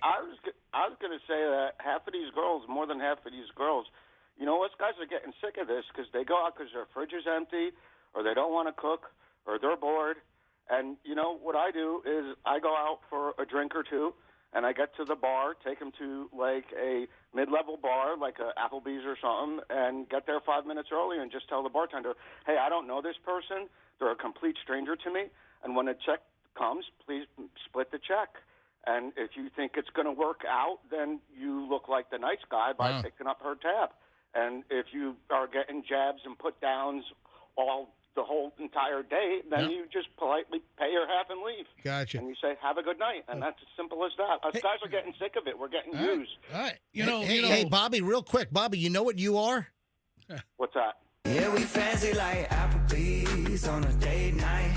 Got that Bourbon Street steak with the Oreo shake. Yeah, that's you. Well, you don't take him to Ruth's Chris Steakhouse on the first date where they can order lobster tail. I mean, come on. Guys forget you're dating a total stranger. You have no idea who this person is. Yeah. All right, no idea their morals, their ethics, the way they're going to treat you. Bobby. Start off slow, and thank you, Bobby. Lydia, hold on. What were we going to say? No, I was going to tell Bobby that after 10 o'clock, Applebee's has half-price appetizers. So if he scheduled his dates a little later in the evening, the potato skins and the quesadilla, the fried mozzarella. What about the jalapeno poppers? The boneless chicken wings. They got it all. I mean, and they're pretty good apps at Applebee's. All right. Lydia, Tampa, final say on this. Go. Hi, my name's Leah. This is my first time calling. When I first started talking to someone, I offered to pay if we were going to go out to dinner. Really? And what was? Oh, you offered to pay the whole thing? Yeah, and he said no because he paid for the tickets to see a band. Oh, so he paid. I was going to pay for them. Oh, so he paid for the tickets for the band, and you were going to pay for dinner. Yeah, and he said no. I said I'll do it, and I ended up paying for it. Oh, where'd you guys go to dinner, Lydia? Chili's. Went to Chili's. Listen. Yeah, I love Chili's. Yeah. You might have bumped into Bobby at the bar. I want my baby back, baby back, baby back. Did you get your baby back, baby back, baby back? I want my baby back, baby back, baby back. Chili's. You know how to go to expensive restaurants. Lydia, how old are you? 35. All right, how's the dating scene going? Have you found anybody? You're still bouncing around? No. I'm still looking. All right, Lydia, best of luck, and thanks for listening to the MJ Morning Show. Thank you so much. You betcha. Look at that first-time caller, Lydia. Thank you, Lydia. Appreciate it. That's fantastic. Picking up the tab at Chili's. Good on her. Yeah. Oh, man. I pissed off Michelle last night. I mean, you know what? I'm a professional Michelle pisser-offer. You really are. So you know who died? Old band. And most of our listeners will know the songs. Yeah. So some obscure rocker? Yeah, Andrew is like singing it in my ear. You can't hear it on the air. Yeah, he knows. He's really into music. So Peter Yarrow died. Oh, and, Peter Yarrow. You know, I can't tell you I don't know if I've ever mentioned this guy or this band on this show ever. But you know what? I was scrolling through social media, and now news channels and news TV networks, they like to put R.I.P. and just a picture for clickbait. And I saw Peter Yarrow, and I was like, I have no idea who this guy is. Who the hell? But then you heard the name of the band. No, it just said "Rest in Peace, Peter Yarrow." But did you know that? I have no idea who he is. I don't know if he cured polio. I don't know if he's in like. Oh, hold on. You still don't know who it is? I didn't click it. Peter Yarrow. Oh, I mean, yeah. it could be a guy who lives 6 blocks over. So I have no idea who this guy is. Peter Yarrow was the Peter in Peter, Paul, and Mary. All right. Oh. Have you heard of them? Yeah. All right. So, do you know a song that Peter, Paul, and Mary did? Were they like with the mamas and papas? No, similar. It's kind of a similar feel of that era, and this is like the American folk stuff. All right. So we're watching the news last night, the last days of Nora O'Donnell and the CBS Evening News as she's stepping down, and they did a little story, and Peter Yarrow died from Peter, and they go ahead and they run a clip. Puff the magic dragon. Live by the sea. Michelle hates that genre. Why? I don't know. She hates that folk. Like she hates Bob Dylan. How does it feel? I was driving her nuts with just going, how does it feel? And the Timothy Chalamet movie out. Well, now you have a new song. Yeah. Puff the Magic Dragon. Well, guess what? She brained me with a spaghetti colander last night. No, she didn't. I'm kidding. She did. That's actionable. Maybe. No, she did. But I think she was ready to. So I was just pissing her off with, because the story comes on and she's like, I hate that song. And I'm just, for the half an hour, I'm just going, Puff the magic dragon lived by the sea and frolicked in the autumn mist in a land called Honolulu. Is it, Andrew, am I right? Am I remembering the lyrics? Oh, Andrew says I got it right. And then also, and then I did, if I had a hammer, I'd hammer in the morning. Yeah. That was another one of their songs. Did they sing Leaving on a Jet Plane? No, the trio's biggest hit was their 1969 recording of "Leaving on a Jet okay. Plane." Oh wait, but so maybe that was theirs. Oh no, that was. I don't know when. It was written by John Denver. But so hold on. But I thought I know the John Denver version of that song. I mean, I'm typing his name into Google for the first time because I don't know who this guy is. Oh, up until 2 minutes ago. All right, so they did it. John Denver did it anyway. So. I'm leaving on a jet plane. I can hear the older version of that song. Yeah, I don't know if Michelle's talking to me for a week or so because I was just driving her nuts with Peter, Paul, and Mary crap. And you know what? You're a good singer. Her loss. Yeah, a good singer. Yeah, sure. We have another airline meltdown. This is nuts. They're describing her as a mother. A mother slamming a Southwest Airlines employee with racial slurs after she was told that her bag was too heavy. Jeez. Where was this? Yeah, this was Indianapolis. I mean, shocking video, shocking audio. Yeah, I've got some of the audio. Andrew, did you get all the bleeps in here? Andrew says he hopes he got all the bleeps. That's a new game here on the MJ Morning Show. Did Andrew get all the bleeps? Because inevitably, a couple times a month, he misses an F-bomb. But no one at the FCC listens anymore. No. All right, so... terrestrial radio, what's that? Yeah, Southwest Airlines, listen, they don't enforce pirate stations that are out there. I mean, it's ridiculous.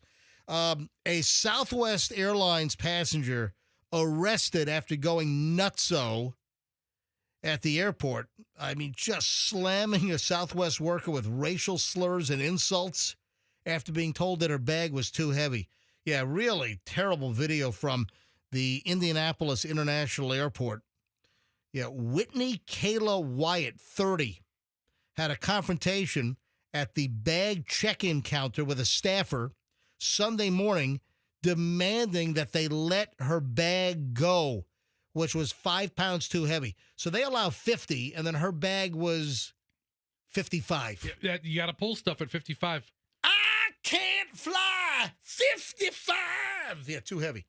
So have you seen the people at the airport that are like rearranging bags, and they get their luggage open on the floor of the terminal, and they're like trying to make their bags lighter by taking stuff out? I have been that person.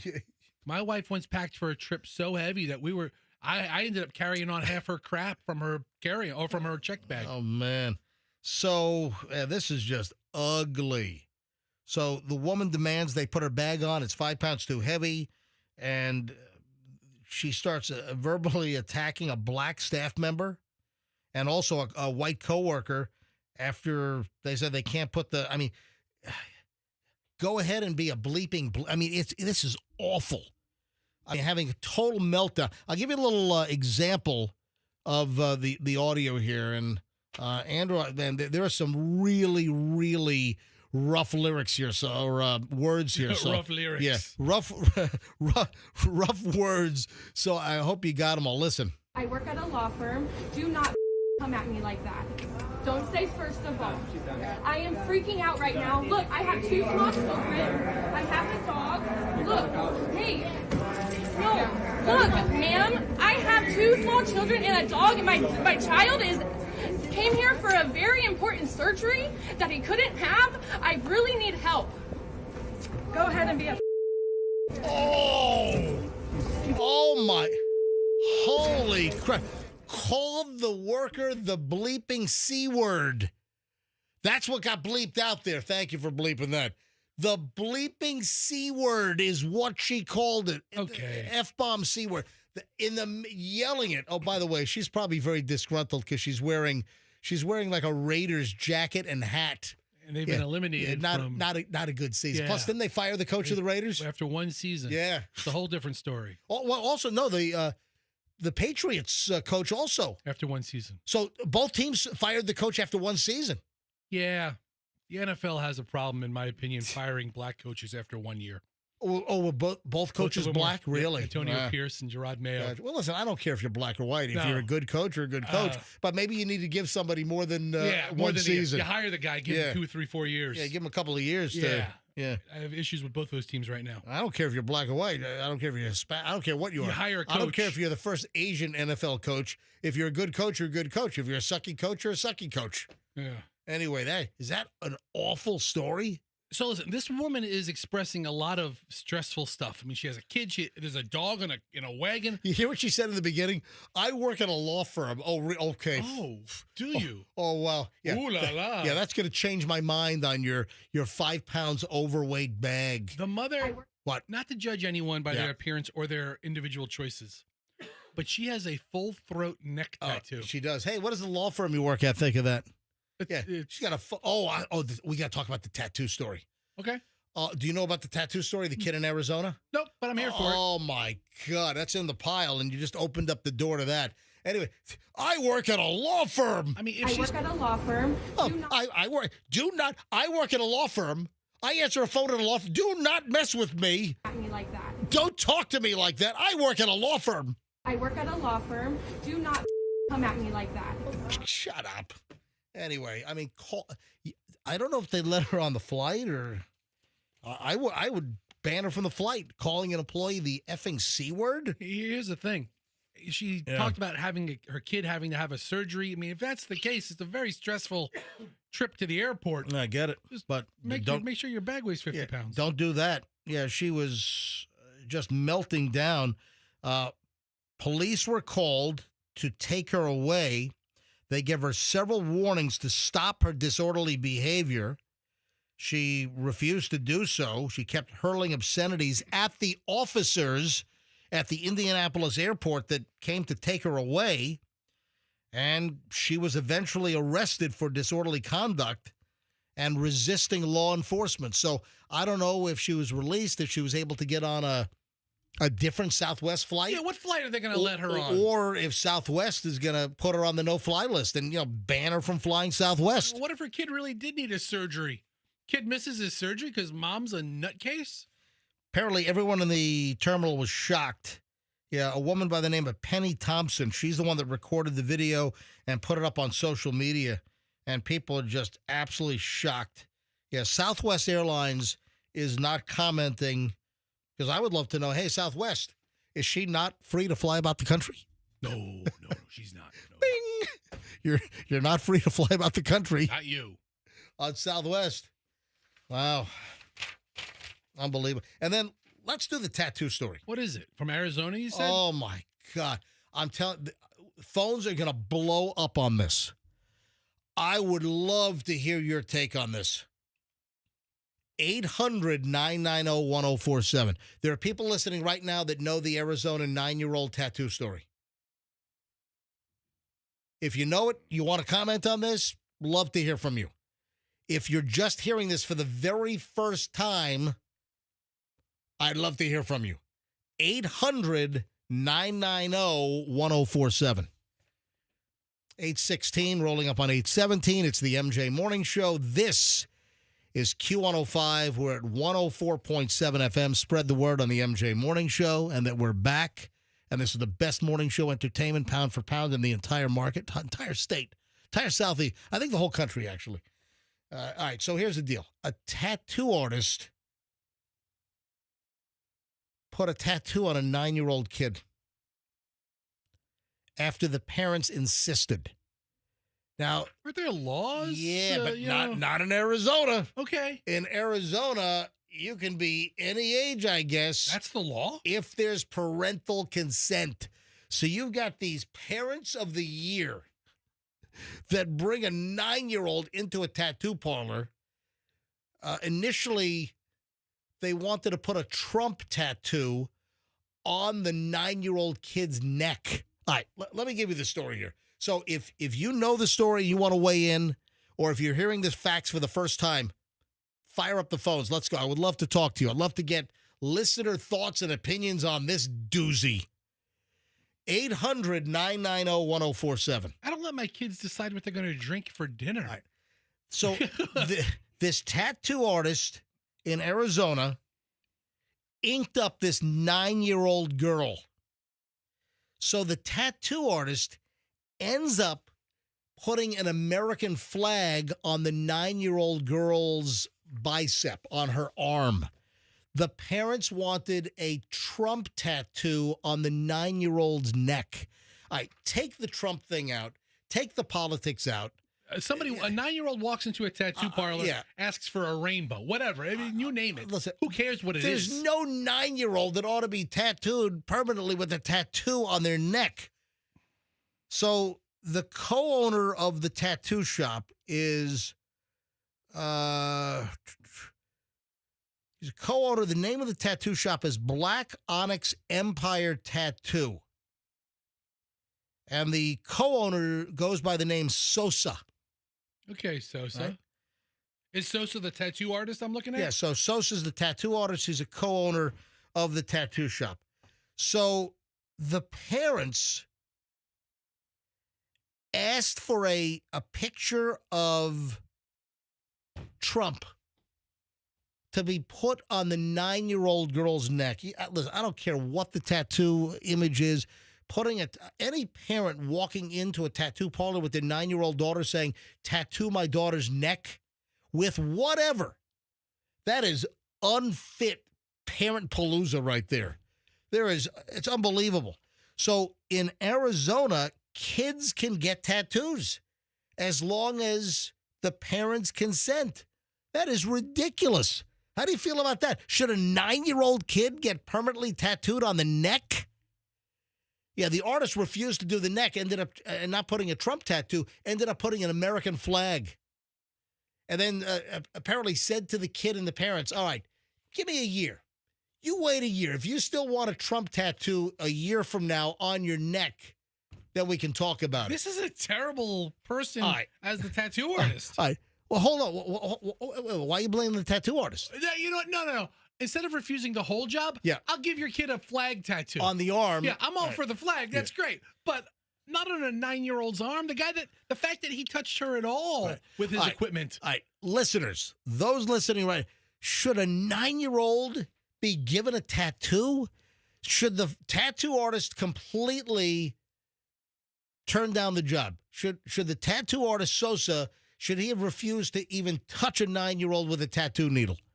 And then what about the parents bringing a 9-year-old girl in and wanting a Trump tattoo on her neck?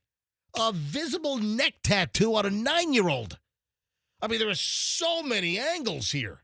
There are so many ways to comment on this. 800-990-1047. I'll grab a couple of calls on this. I mean, I just can't.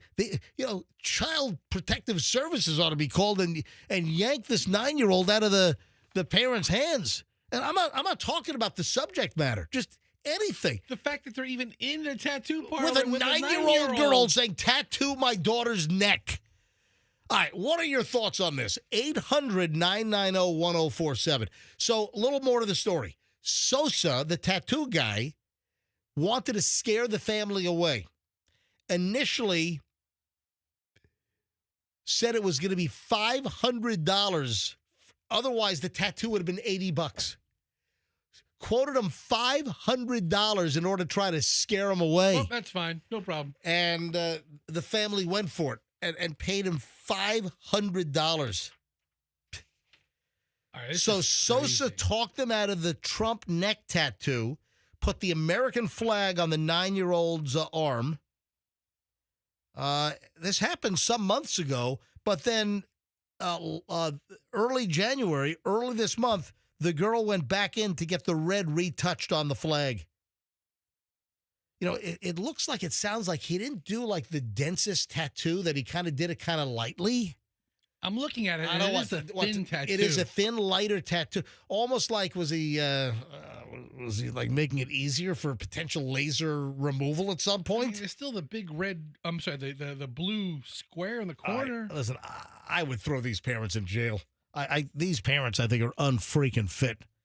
I'll grab a couple of calls on this before we move on, but that is outrageous. Parents wanting to allow a 9-year-old girl to get a tattoo on her neck. What the hell's wrong in Arizona? All right. Hey, Catherine in Sarasota. Catherine, hi. You're on the MJ Morning Show. Hi, MJ. I just wanted to say I don't think any child should have a tattoo. I think it's in poor taste, and those parents have no business being parents. I think the state should take their kids away from them. Yeah, I would have a total investigation. I mean, what else is going on in this particular household? And I'll tell you what needs to happen. Maybe this is going to be a wake-up call, but Arizona and the legislature out there, they might want to take a look at the 9-year-olds getting tattooed, even with parental consent. Definitely. All right, thank you, Catherine. Thomas in Lakeland. Thomas, you're on the MJ Morning Show. Hi. Hey, good morning. Go ahead, Tom. Yeah, I think that's absolutely absurd that the parents let a kid or even considered having a kid get a tattoo on their neck like that. Yep. And I think they should be held responsible for that. Just as well, I have my ex-wife who let my 13-year-old daughter pierce her own nose in the bathroom. What? Yeah. With what? Like a rusty nail or a safety pin or what? A needle. Oh, my That God. she sterilized. Let me sterilize. Let me just take a Bic lighter. Wow, that's Yeah. crazy. So I guess you don't. I guess you don't get along with your baby mama. No. Yeah. Still trying to get over this divorce. It's been taking a year and a half. That sucks. So it's not finalized yet? No. And I just hired a new lawyer to try and get it over with. Thomas, do you have partial custody of your daughter? I mean, do you have a good relationship, or is mom poisoning her? She has completely restricted her of everything and all my rights of not being able to talk to her and blocked her on everything. Oh, and my God. I haven't talked to my kids for about a year and a half now. You may want to get in front of a judge on this, Tom. Yeah. Anyway, good luck, Thomas. I wish you the All right. best. Let me grab Shelley in Wesley Chapel. Shelley, you're on the MJ Morning Show on Q105. Hi, Shelley. Hey, I totally agree that the kid should be taken away from the parent. And no, it's not the tattoo artist's fault. He's there to do a job. But you as a parent, you should know better. You don't put any blame on the tattoo artist? No, that's his job. He could have, though, flat out said, I'm not putting a tattoo on a 9-year-old. There sounds like another decision. Whether it's the initial location, which was the neck, and he wouldn't do that, putting a flag on her arm.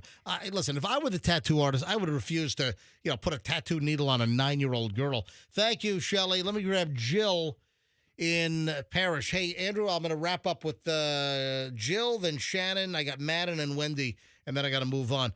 Jill, MJ Morning Show, you're up. Hey, how you guys doing? Doing well. That is insane. And when my one daughter was like 8, because I have some tattoos, and if you go to a reputable place, obviously they're good, they're clean, they know what they're doing. they would not pierce her ears at 8 or 9 years old because the earlobes grow. Have you ever seen That's My Boy with Adam Sandler and Andy Samberg? It gets tattoo on his back of New Kids on the Block, and it grows like huge because he gets it when he's like 9 years old. You can't tattoo a kid; they're going to grow. On top of the fact that it's just a horrible thing to do. I agree. Blame on the parents, blame on the shop, everybody. Yeah, horrible. I can't imagine. Are we going to get a phone call saying, yeah, MJ, you are out of your mind. Of course a 9-year-old ought to be able to get a neck tattoo. No, completely nuts. All right. Thank you, Jill. Madden in Tampa. Hello, Madden. Madden, you with us? Hey, go ahead. Yep, hello. It's Madden 25. Go ahead. You were making the point that he shouldn't have done it.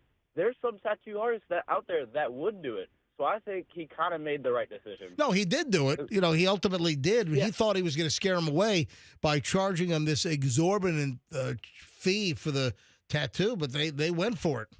But I think there is a tattoo artist that would take the Trump tattoo and put it on that girl. Oh, listen, of course. Yeah, there's going to be some tattoo artist that's probably going to do whatever. I just can't believe Arizona allows a 9-year-old to get a tattoo. Yeah, that's insane. Yeah. Like me, I'm 17, and I was thinking about getting an American flag, but I'm like, oh, I don't know just yet.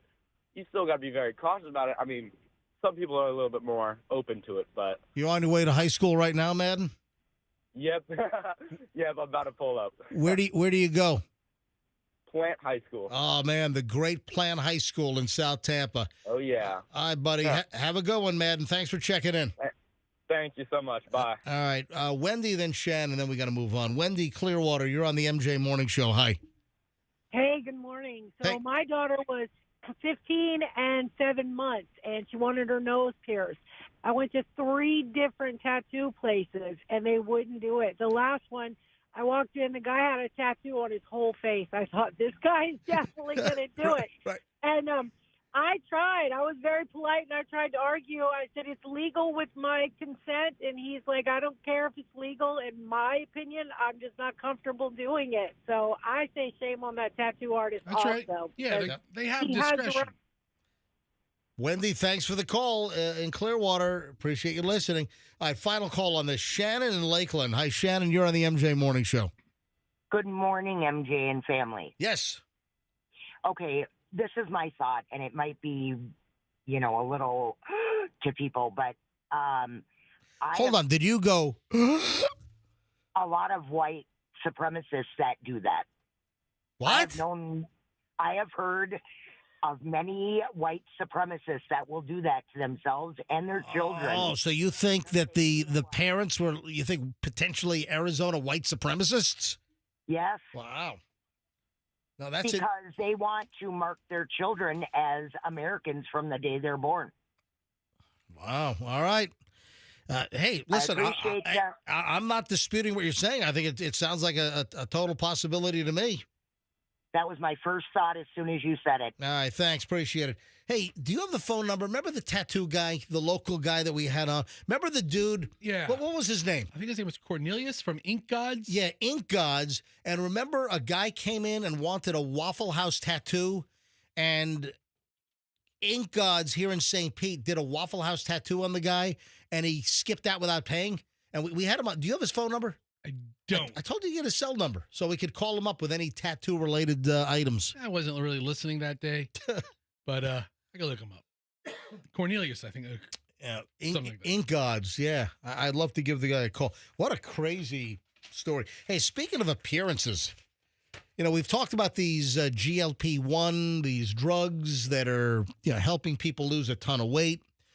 Talking about Wegovy and Ozempic and Mounjaro, and there's like a whole new category of drugs. Well, no, but there are even better drugs for weight loss that are on the way. Yeah. We talked about that yesterday. But one of the side effects of like Ozempic, I can't help myself. I always love this original song by Pilot. Based on Magic.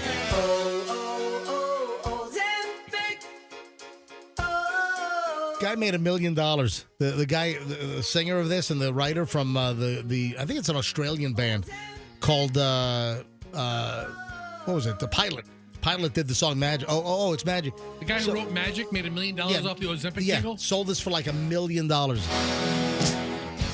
right, well, guess what? There's a new side effect for these drugs, and everyone likes to throw around Ozempic, but it's all those drugs in the category. And you know what the latest thing is? What? A face BBL. Yeah, you got to get a facelift after you lose all that fat off your face. Yeah, so they're calling, it's obviously not a BBL stands for Brazilian butt lift, but they're calling it a facial BBL because it's for your face and you got to get a facelift because a lot of people, they get what they call Ozempic face. They don't call it fairly Wegovy face. Wasn't this called a facelift last week? This is a clickbait. No. The facelifts are typically done when somebody gets older and the face just droops, not due to some dramatic weight loss. But what's going on is people are losing all of this weight with this new class of weight loss drugs, and it's making their faces like I don't believe any of this. Like gaunt. This is ridiculous. People aren't like losing thousands of pounds. It's not like the 1,200-pound person is now suddenly 300 and they gotta get a face BBL. I was reading a story of a woman by the name of Kaya, and Kaya went from 155 to 125. 30 pounds, but it totally changed her face. So she needed a facelift. So to replump her face after losing 30 dramatic pounds, she had to go to a plastic surgeon. She said that she got a face BBL. Yeah. Sounds like and by the way, Kaya's 22 years old. Yeah, she sounds like Kaya has other issues. Kaya went from 155 down to 125. Yeah, I don't know why you're making this sound like it's a real thing when one person with body dysmorphic issues is coming forward. No, this is not one person. Yeah. Kaya, who lost 30 pounds. Oh, I got to get my face pulled back to the bone. Hey, let me get my brother on the phone. My brother is a plastic surgeon. Hang on. He's probably doing one right now. You think it's one person? Watch, your very rational brother is going to tell you it's ridiculous. Watch. Let's see if you're right or wrong. You're the eccentric in the family. Right. Oh, I'm the eccentric in the family? Oh, okay. Let's see if he's available. Watch, he's answering like, hello? Might not be available. He's probably doing one of these procedures right now. Hey, quickly, have you heard of this new trend for a facial BBL? Yeah. All right, so it's nothing new, really. It's just putting a new name on stuff we've been doing for years. Right, it's a facelift, right? So, well, hold on. A BBL is I hate to interrupt you, but I'm in the middle of shoulder physical therapy, so whatever I can do to bolster support for you, I'm here. Good, thank you. Yeah, my brother just had a shoulder replacement. So, all right, I'm doing a story here about a facial BBL, and of course a BBL is a Brazilian butt lift, but now they're calling it a facial BBL, and apparently it's all the people that are losing a ton of weight with the GLP-1s, Wegovy, Mounjaro, Ozempic, and people are like the faces are drooping and getting gaunt because of the extreme weight loss. So now people have to have plastic surgery to restore like their faces. Is that something you've seen? Yeah, look, it's nothing new. Like people that had HIV got a lot of fat wasting in their face. Everybody who ages gets fat wasting in their face. If you look at anybody who continues to age and lives to a ripe old age, you see more and more of their facial skeleton because facial fat atrophies. So we've been doing injections and facial fat grafting and all that for years and years. Yeah, I guess the deal is that it's kind of has a new name, and with all the people on the Ozempic-like drugs, that it's making their faces like shrink and. Well, it doesn't put new meaning to the term butt face, doesn't it? Your butt face. Like facial BBL doesn't make much sense, does it? Facial Brazilian butt lift. I got you. All right, listen, go back to your shoulder therapy. I'll talk to you soon. I appreciate that.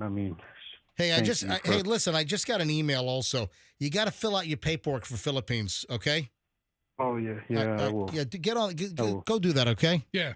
All right. Tell your Yeah, I'll therapist get to right work on on your Thanks. writing. All right, bye. Fill it out the form. Yeah, my brother's going with me and our other friends to scuba dive the Philippines in March. The two of you around fish sounds like a barrel of laughs. Yeah. He's pretty dry. Tuba Taha, man. Well, one of my bucket list scuba dives. Tuba Taha in the Philippines, man. Going to be in my clutches in March. Anyone that knows me knows I'm an avid scuba diver. It's one of my favorite things on the planet. All right, so facial BBLs. And yeah, listen, they exist. Well, yeah, the procedures exist, but they've been, my brother kind of downplayed the, I guess, the sensationalism of the reporting on this thing. So, all right, this is ridiculous. I don't DoorDash, but I know a lot of our listeners do. Yeah. I've demonstrated. I've shot a couple of videos. I've told stories on the air. Chloe wanted to DoorDash a burrito from Chipotle, and just going less than a mile up the street from my house to Chipotle, across from West Shore Plaza near 275 and West Shore Boulevard, to get the burrito Chloe wanted, $10.40. That's the service fee. Walk in. $10.40 you walk in. To have it delivered DoorDash, it was going to be like $22 before tipping the driver. Okay, yeah, that's the price. That's the expense. Get off your ass and drive a mile up the road and go walk in a Chipotle yourself. That's the expense. And save $13, $15, $16. I'm with you, but the thing, it's a luxury thing to do. I'm not a big DoorDash fan per se. And listen, this story like this makes me even less of a fan. You want to talk about a ballsy move? Listen to this. Oh, no. A woman orders DoorDash. Yeah. Big problem. What? Package doesn't arrive. Okay. The DoorDash doesn't arrive. Guess what, though? The driver submitted a photo. The package was delivered. There's a problem. What, did the driver keep it? The driver yeah. The driver photoshopped the brown bag on the front porch of the house. They took the time to digitally Photoshop an image, and it apparently was an awful Photoshop. It was a terrible pic. You could see like the outline of the graphic of a brown bag that was placed with horrific results through Photoshop. This is the dumbest, dopiest story. A DoorDash customer was like perplexed, was like dumbfounded, after DoorDash refused to refund her order that she never got. And they cited, well, here's an image. And she's like, look at the image. You can tell it's like a 4-year-old Photoshopped this thing. First of all, why the hell would a driver not drop the food off, but take the time to take a picture of their front door and then Photoshop the bag on their front porch with horrific results? There's got to be points for creativity and all of this, right? You got to be kidding me. So the woman's name is Paris. She placed an order to go for delivery from Chili's Bar and Grill. Baby bag. I wonder if she ordered her baby bag, baby bag, baby bag, baby bag. She wants her baby bag, baby bag, baby bag, baby bag. So she orders it, and she realizes something was wrong because the DoorDasher never moved closer to her address. And then it was confirmed that the food was dropped off. So, listen, people have problems. You contact DoorDash and they make it right. They take the charge off or give you credit or whatever. But then DoorDash said, nope, we're not going to refund you because we have photographic proof that the package, your food order, was delivered to your front porch. When she contacted customer support for a refund, and them saying, no, we show the package delivered. And they use this as evidence, this terrible Photoshop? It's nuts. So, she puts up a thing on social media, DoorDash, WTF, what the bleep is this? She put a little caption on the video, and it showed the photo that was used as proof of the order. It's a grainy image of a house with a pic. Oh, I'm sorry. It wasn't even her house. So it was some house. The driver grabbed like an image of a house and then photoshopped a delivery food bag horrifically on the front steps. Yeah, there's a lot of problems with this story. Photo edited the bag on the front steps whoever edited the image didn't even bother to remove the gray square around the bag from the original photo. It's almost like they just used a piece of clip art. Making it totally obvious that this was not proof of delivery at all. And then DoorDash said, nope, we can't process your refund because it was delivered to the right address. And DoorDash will not make good on this? I mean, okay, so hold on. I would get in my car and go to DoorDash headquarters, which is probably in San Francisco, and ram my car through the lobby. That might be a little extreme, even though the baby back ribs at Chili's are delicious. Hey, Andrew, tell me where DoorDash is based. I bet I'm guessing it's a bunch of turds in San Francisco. Hey, those turds are delivering meals at triple the price. MJ. Just blurt in when you find out where DoorDash is based. Yes. What other proof do we have besides this person's word? Is this person like some kind of content creator? I can't believe DoorDash is going to be like, nope, we're not giving a refund with, a piece of clip art on the wrong porch as the proof.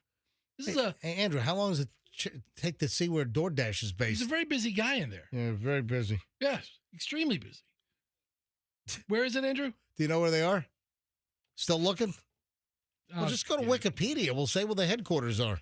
DoorDash headquarters is in San Francisco, California. Boom, look at that. What'd I say? Survey says San Francisco. Nail that one. Just so we can save the time and save Andrew the effort, I'll tell you now. Yes. Grubhub is out of Chicago. Thank you very much.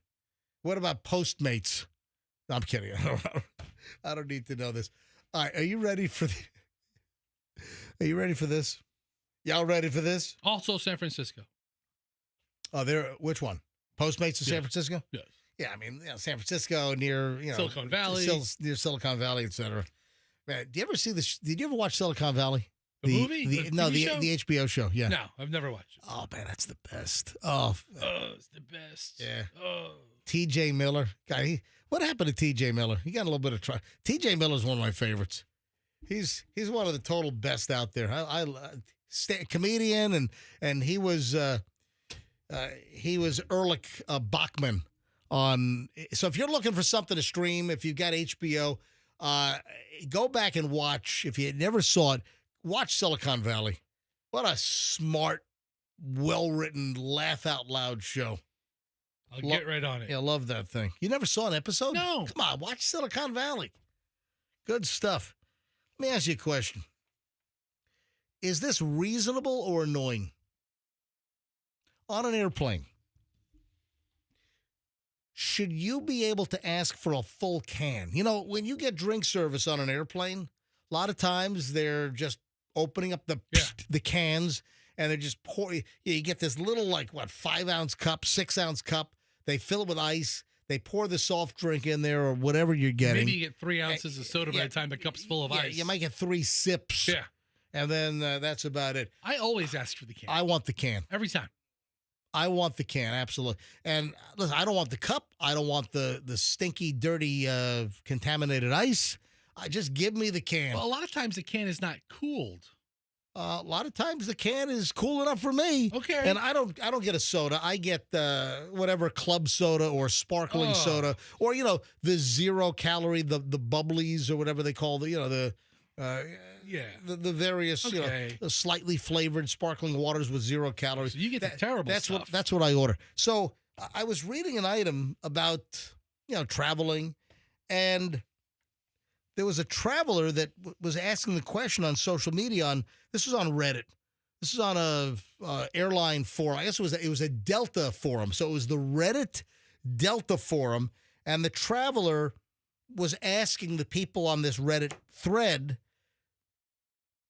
is it a nuisance if you ask for the full can of soda? Now, I've been on many airplanes where it's just not an issue. They don't even blink. Yeah, I've never had an issue with it. Yeah, so I just thought it was interesting that the person posted on the Reddit Delta forum that I was once told by a flight attendant on a plane that you can ask for the can rather than just the cup they usually give you.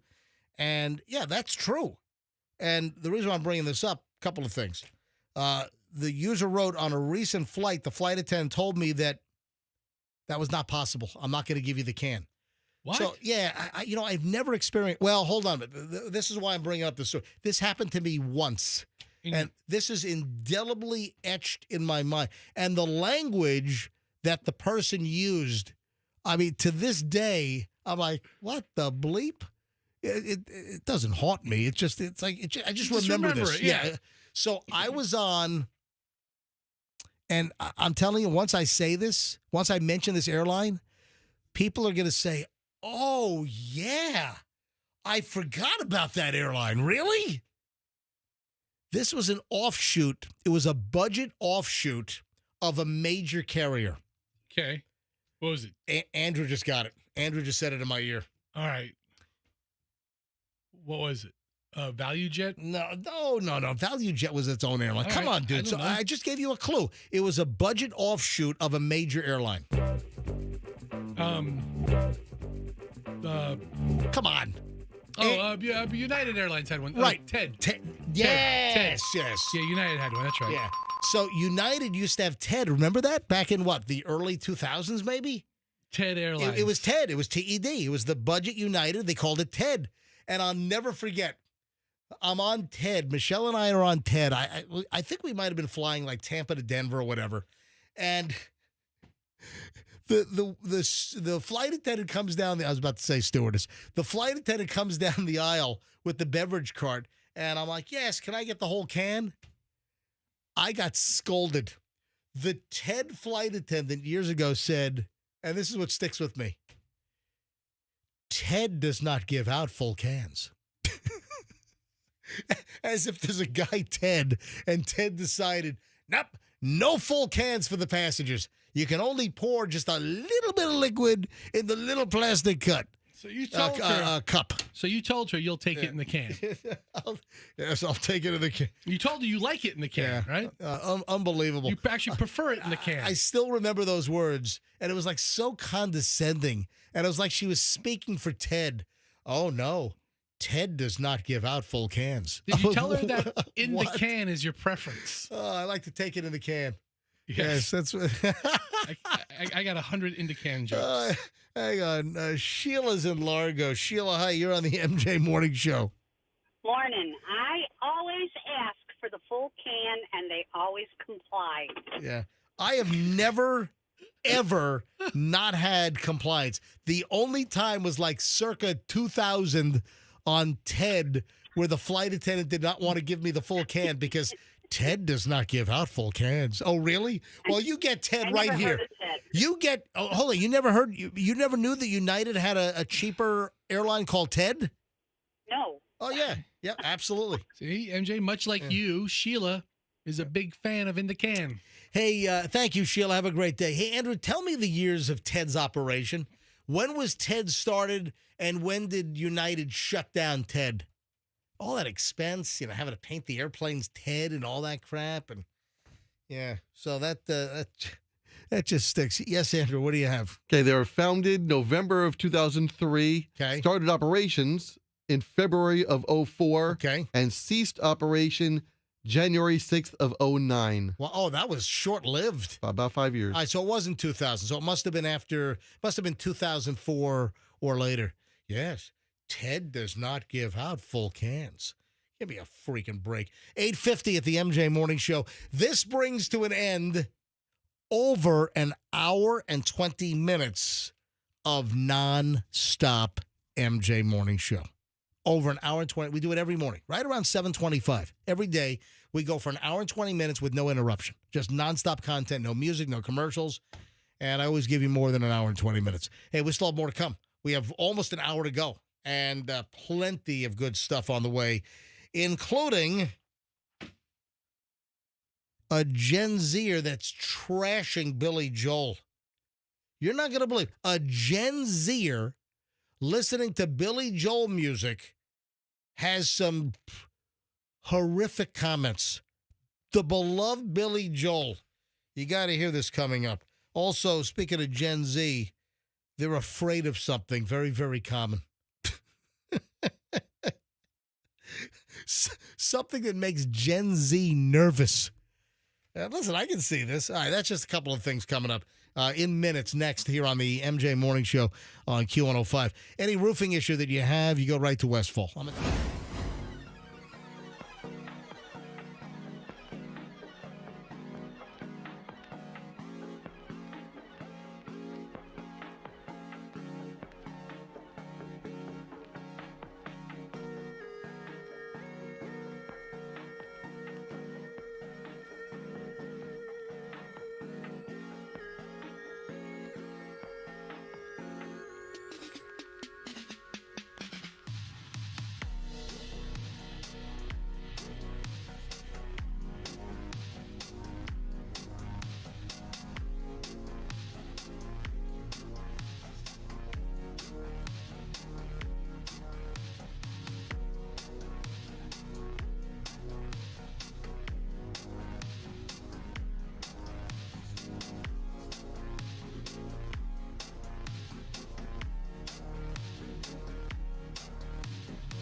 On a Wednesday, what's the temp doing? Is it?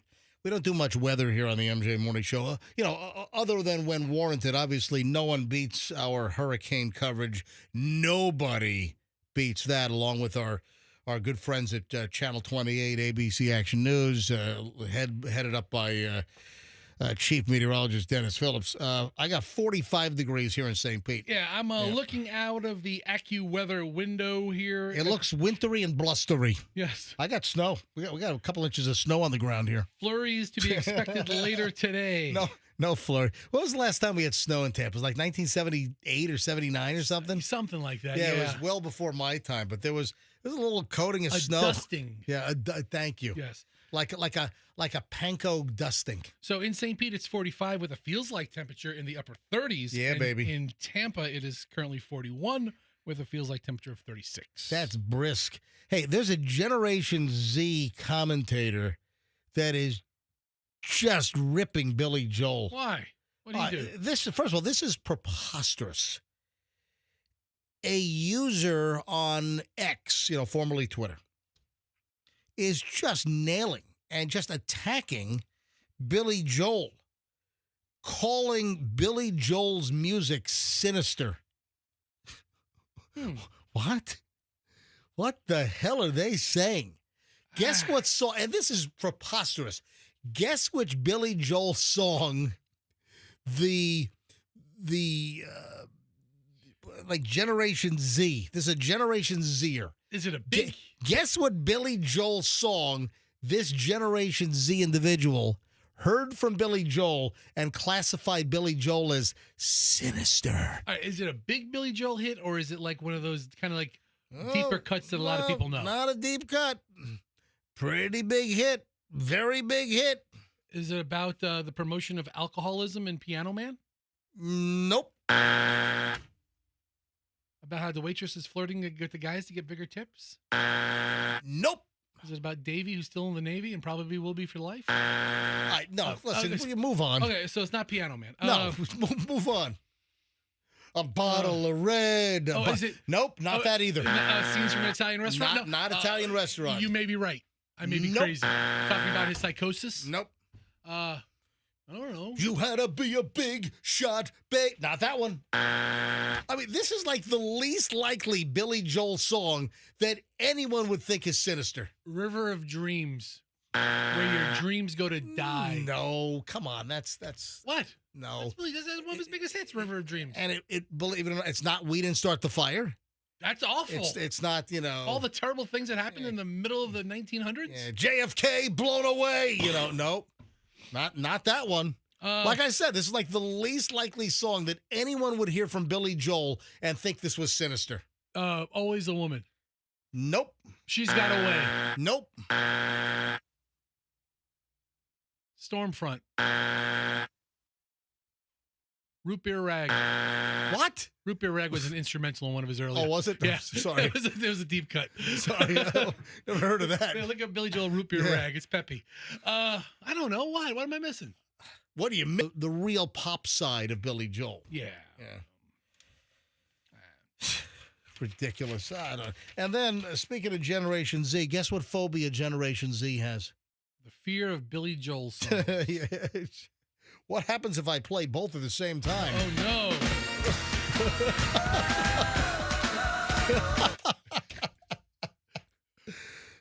no. People are freaking out right now. They're driving off the road. So, Billy Joel, and now this freaks Generation Zers out. Is it something stupid like birds? It's stupid. But, I can see this because there's just not a lot of experience because they text everything. Generation Zers have fears and anxiety of actually making phone calls and like talking on the phone. You know what? That's a thing. I'm telling you, that's why I'm bringing it up. It is a thing. It's a real thing. My daughter suffers from that. She doesn't even know it. She's such a talkative young lady. Yeah. You get her on a phone and she becomes like a mumble fest. When does she go back to school? She goes back on Monday. So, didn't she have a joke for us? Yeah, she's coming in Friday.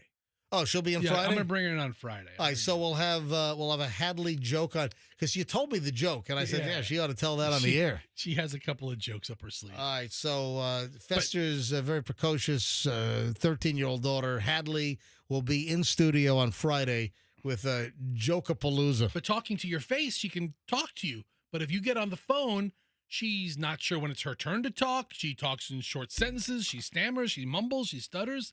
And I'm like, what the hell is wrong? Have you never spoken on a phone before? And she's like, oh, I don't like it. She just assumes not to have a conversation that way. She doesn't have much of a problem when she gives me the, hello, Mr. MJ, here, like this. Hello, Mr. MJ. See? Oh, that was in studio. Yeah, it was in studio. That was not on the phone. Yeah. But she has said. Hello, Mr. MJ. She has said that on the phone as well. She has, but when I see her, I had to call her grandmother the other day about something. And I was like, hello, Grandma. I'm like, just talk normally. So Generation Z doesn't like talking. There's some British university that is, I guess, offering a course on phone anxiety aimed at Generation Z. Are you kidding me? It's needed. It's a required skill. No, I do get it. And because the Generation Zs, they're just, double thumbing it, with the texting.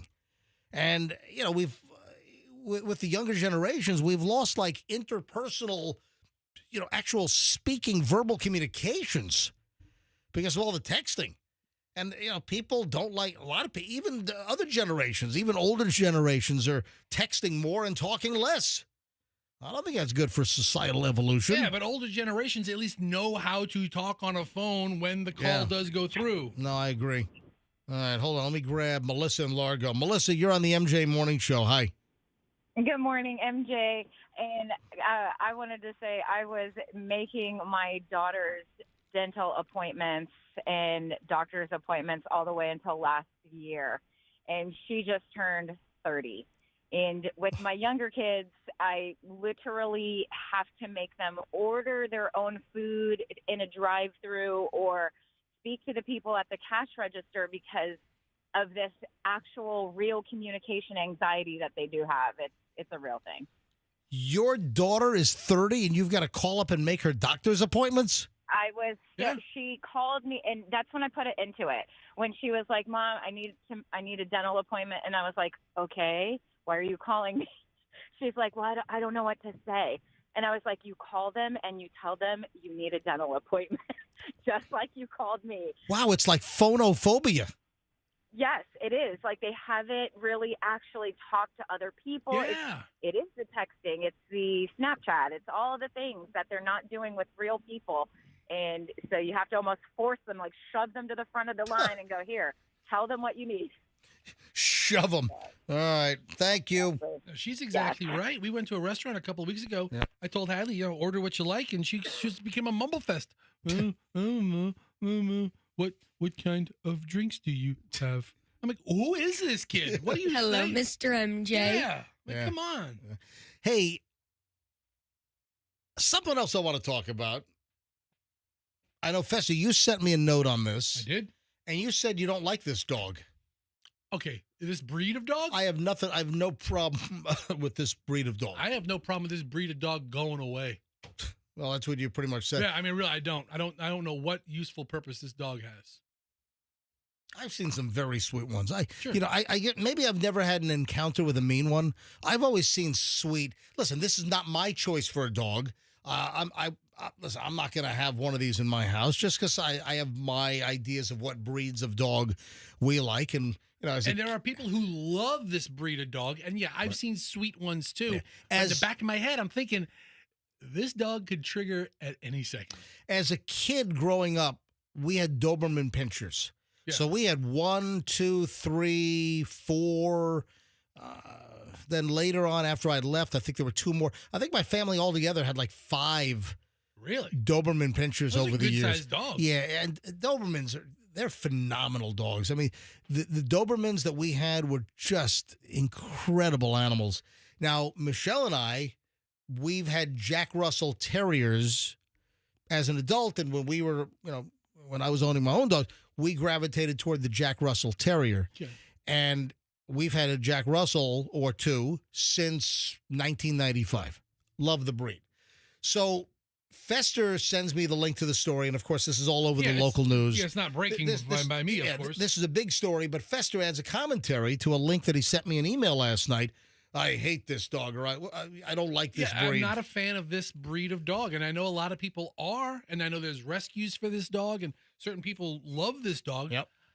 I hate it. I don't see any useful purpose for this animal. And the dog is what? I mean, the pit bull.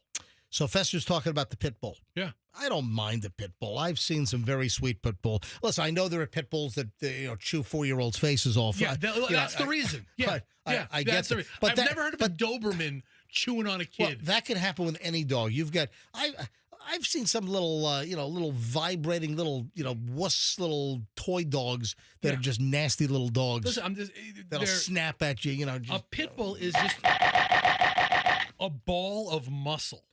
Oh, absolutely. Yeah, absolutely. A yippy chihuahua, okay, fine. A yippy any dog, fine. But a pit bull has this aggressive. If it's bred that way, I guess. A yippy. When I think of yippee, I think of yippee-ki-yay. Yippee-ki-yay. A fantastic High West offering, by the way. Listen. Yeah. The pit bull is the dog you always hear about in incidents where children get attacked, or other dogs get attacked, or people get attacked. Let's talk about the story that you're referring to and why you made the comment. You go on your walk tonight. If somebody's walking towards you with a pit bull, you're puckering up a little bit. I'm not. You're on alert. I'm not. I'm not you puckering are aware up. of your surroundings. My butt's not tightening. Even a little bit? No, it doesn't bother me. I'm going to have to walk with you and check. All right. I don't believe you. So the story that's precipitating this commentary is the decision that a dog owner at a dog park in Hillsborough County in Apollo Beach will not be charged after shooting another dog in the dog park. Who the hell brings a gun to a dog park? I would never think about that. Well, a lot of people carry I know. everywhere. I mean, listen, I'm all for carrying, but to the dog park? I have no problem with people protecting themselves and concealed carry or whatever. So according to the Hillsborough County Sheriff's Office, this happened on Monday afternoon. No charges will be filed. What happened was the Sheriff's Office got a call to 911 about a shooting at a dog park. This is off of Gulf and Sea Boulevard. This is about 6 o'clock on Monday earlier this week. In Apollo Beach. Yep, Apollo Beach. According to witnesses, 2 dogs in the dog park. One was a golden doodle. The other was a pit bull. They started fighting, and the owner of the golden doodle pulled out a gun and shot the pit bull, and the pit bull expired. Pit bull died from its injuries. Shot the dog in the head. Yeah. So the story is that the owner of the Golden Doodle was trying to save his dog's life, and the only way to do it was to shoot the pit bull.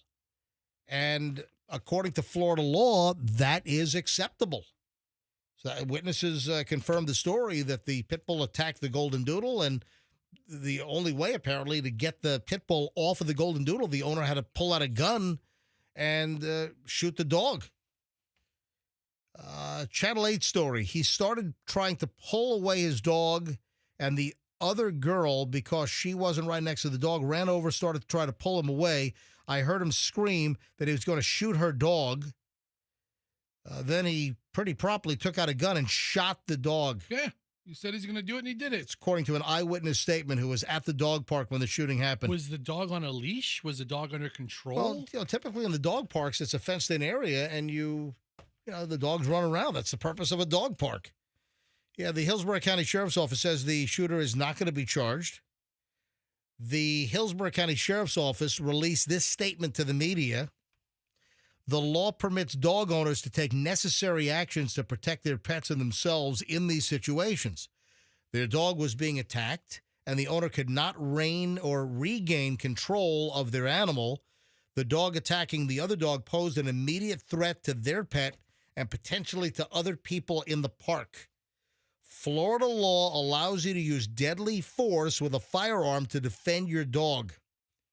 It's according to Tampa attorney Anthony Rickman. Although it's tragic, a dog was killed, the owner who shot that dog was justified in using the deadly force because that dog can turn its ire on the person trying to separate the dogs. Yeah. He could wind up getting bit or even killed. I like to say bitten, not bit. So the law allows you, if you have the reasonable belief, the satisfactory belief, to defend your animal.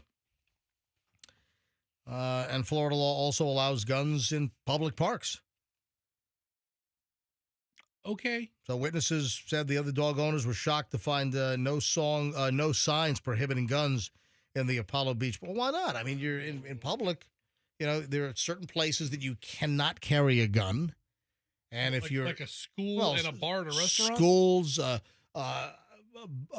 bars, or establishments that derive like over half of their revenue from alcohol sales, I believe, is. Like if I went to Applebee's, I have to sit in the restaurant side, not at the bar or something. It was like a delineation. Yeah, there's a delineation. Listen, just read the Florida code. Police stations, courthouses, places you can't, bring in a firearm. So just, follow the law. But a dog park, you can have a firearm. I can tell you, the Golden Doodle did not start the fight with the pit bull. He didn't start the fight. Yeah, he didn't start the fight. Yeah. I got some P. Diddy stuff I got to get to in just a bit. Oh, speaking of law enforcement, and I've brought this up many times, and I'll do it again. I brought it up a couple days ago here on the show. When you have an emergency vehicle on the side of the road, whether it's FHP, whether it's sheriff's office, local police, if you've got a tow truck, if you've got steps towing on the side of the road, if you've got a road ranger, if you have a disabled vehicle and you can see somebody visibly out, you have to move over. There's a Florida move over law. I saw it this morning. I'm on the Howard Franklin Bridge, headed southbound, coming over from the Tampa side. I get off at the 4th Street exit, and just before the 4th Street exit, they had some traffic cones out, and so they're doing some work on the side there. The new bridge is going to be done soon. We could be on that new bridge by spring. Great. Yeah. So the new bridge. So right now the current southbound, that will become the northbound. The current northbound will be demolished because it's past its lifespan. And then the new span, that's going to become the new southbound. So I'm getting ready to exit at 4th Street this morning, and a lot of times the construction company, they have off-duty officers with flashing blue lights to alert people that they've got construction or things going on the side of the road. And this morning it was an FWC officer in one of the silver pickup trucks. Blue lights are blazing, and I'm watching people just fly by, within feet of the construction equipment, the construction folks, and the Florida wildlife officer sitting in a pickup truck. This is like 5:25 this morning. I'm watching people fly by. I'm like, move the F over. We had the 18-year-old kid, the motorcycle kid that got into the accident on the Howard Franklin last week and expired, 18 years old. Ran into the back of a road ranger. You got to move over. For your safety and the road ranger's safety and the emergency worker's safety. The reason why I'm bringing this up is I saw that the FHP last year, the numbers are in. The FHP, Florida Highway Patrol, actually issued 17,000 citations statewide in 2024 for vehicles failing to move over. Move a lane over. If you can't move over, you have to drop your speed to at least 20 miles below the posted speed. So if the Howard Franklin has a speed of 60 miles an hour right now in the construction zone, typically it's 65. Yeah. But I think they have it posted at 60 with the construction. Sure. And in that case, you have to drop 20 below. You got to go to 40. 20 below. So the FHP gave out over 17,000 citations. That's a lot. And there were 170 crashes statewide because drivers failed to move over. Again, move over. It's 3 points on your license and up to $164 fine if you don't move over. 9:21 at the MJ Morning Show. Got to move over. Quick break. And then we'll do the final chunk of the MJ Morning Show next. Hey, Mark Zuckerberg's getting some heat. You saw that Facebook is changing their policy on. They're doing away with fact checking and third-party fact checking. And anyways, interesting. But that's not what people are looking at regarding Mark Zuckerberg's video message yesterday. Okay. Yeah, there's something else. We'll get to that coming up in a bit. Like I said, I got some P. Diddy. Oh, there's an update on the JetBlue deal. The two bodies shoved in the wheel well of a JetBlue flight from JFK to Fort Lauderdale yesterday. Have they identified the guys? I haven't seen identification, but it's a really weird story. There's a new twist to the whole story. So we'll get to that coming up. Anyway, a lot of stuff. Question about honesty. You buy something on Facebook Marketplace and, you get something extra. What do? We'll get. Oh, and Hulk Hogan. Did you see what happened to him? No. Yeah, Hulk Hogan got an issue. All right, we'll get all this coming up here on the MJ Morning Show on Q105. Stand by.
But I was wondering why he wasn't returning my calls, answering my texts, picking up when we called him live. I was wondering what the hell was going on. Wow. Please leave your message. Nope. Usually he's at your call 24/7. Oh, at my beck and call. Yeah. So we just saw a Facebook post from Dennis Phillips. Yes. ABC Action News. Yeah, I've sent him like numerous texts and nothing. I was getting worried. I thought he was kidnapped or something. So apparently he hasn't been on Channel 28 for a while. Dennis Phillips just posted this. I was run over on Christmas Eve by a Heartline bus. Unbelievable. No, I'm kidding. Thoughts and prayers. No, it doesn't say that. Seriously, Dennis Phillips, 28 minutes ago, posted this on Facebook. Thanks for all the messages wondering where I've been. I've been down for the count for nearly a week. Flu, COVID, noro, one or all. Who knows? I think it's going around. It is. Thanks to our great team for picking up the slack. Shay Ryan says I should keep the beard. She says if George Clooney can pull it off, I can. Shay clearly has far too much faith in me. Hope to see you guys on TV soon.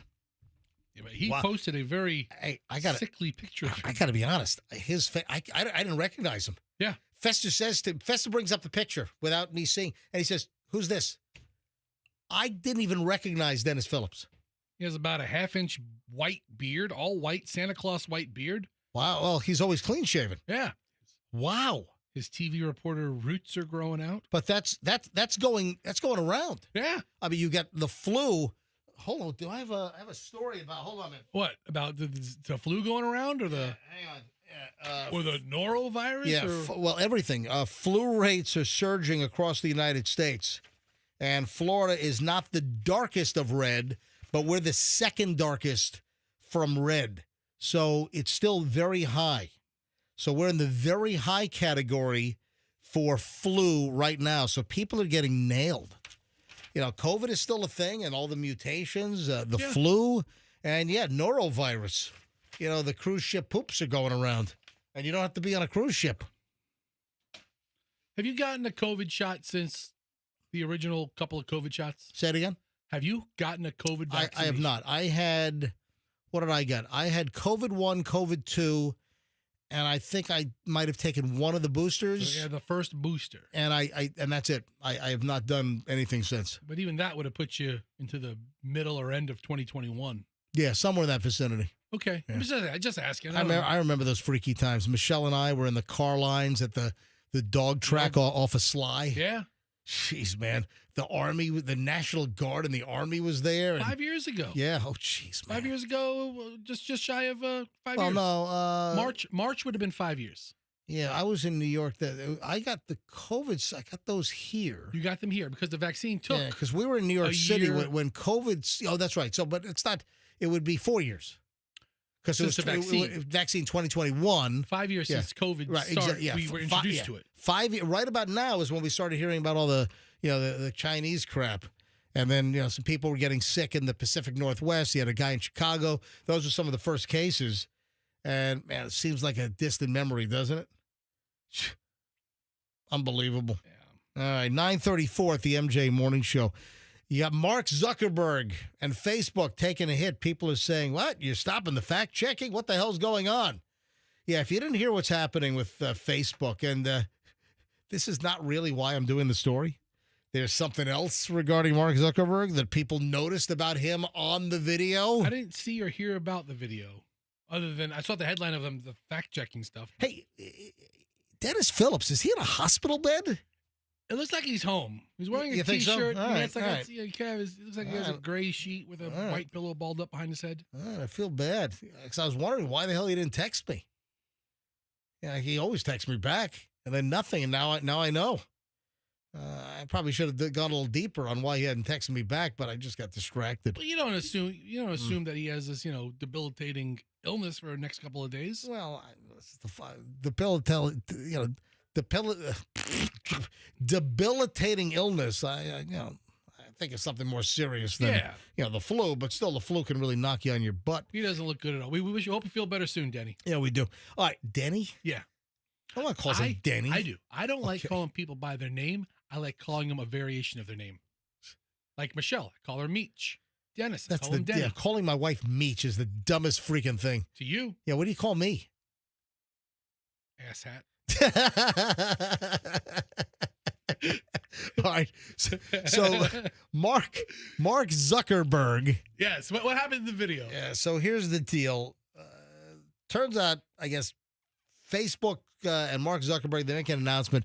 They're dropping the fact checking. I guess they've used some third-party fact checkers. I want to talk about something important today because it's time to get back to our roots around free expression on Facebook and Instagram. By the way, he had that really short cropped haircut. Now he's like all like California surfer duded out. Have you seen that? Yeah, it's grown out a little bit. We're going to get rid of fact checkers and replace them with community notes similar to X, starting in the U.S. All right, so they're getting rid of the fact checkers, and they're going to add like community notes if people want to comment and call out what might be misinformation or something that's not accurate. So instead of the fact checkers, and there are going to be certain categories that have been banned or that have been flagged, and then they're going to unflag a lot of stuff. But that's not really the reason why I'm doing the story. After Trump first got elected in 2016, the legacy media wrote nonstop about how misinformation was a threat to democracy. All right. We tried in good faith to address those concerns. All right, anyway, blah, blah, blah. So they're taking the fact checker. The reason why I'm bringing this up is people noted that in the video, this minute and 10-second video that Mark Zuckerberg released from Facebook, Meta, yesterday. What, do you have like a booger hanging out of his nose or something? No. He was wearing a watch on his wrist that's worth nearly $1 million. Okay, I can see that. I mean, okay. All right, I can see that. It's like trading the Bluesmobile for a microphone. All right, I can see that. The guy's worth what? $100 billion? No, he's worth like $250 billion. Okay, so yeah. Mark Zuckerberg, I think, is number 2 or 3 richest in the world. So, I mean, him wearing a $1 million watch doesn't really take me back. It's $900,000. Okay, good for him. Listen, I'm a big horological fan.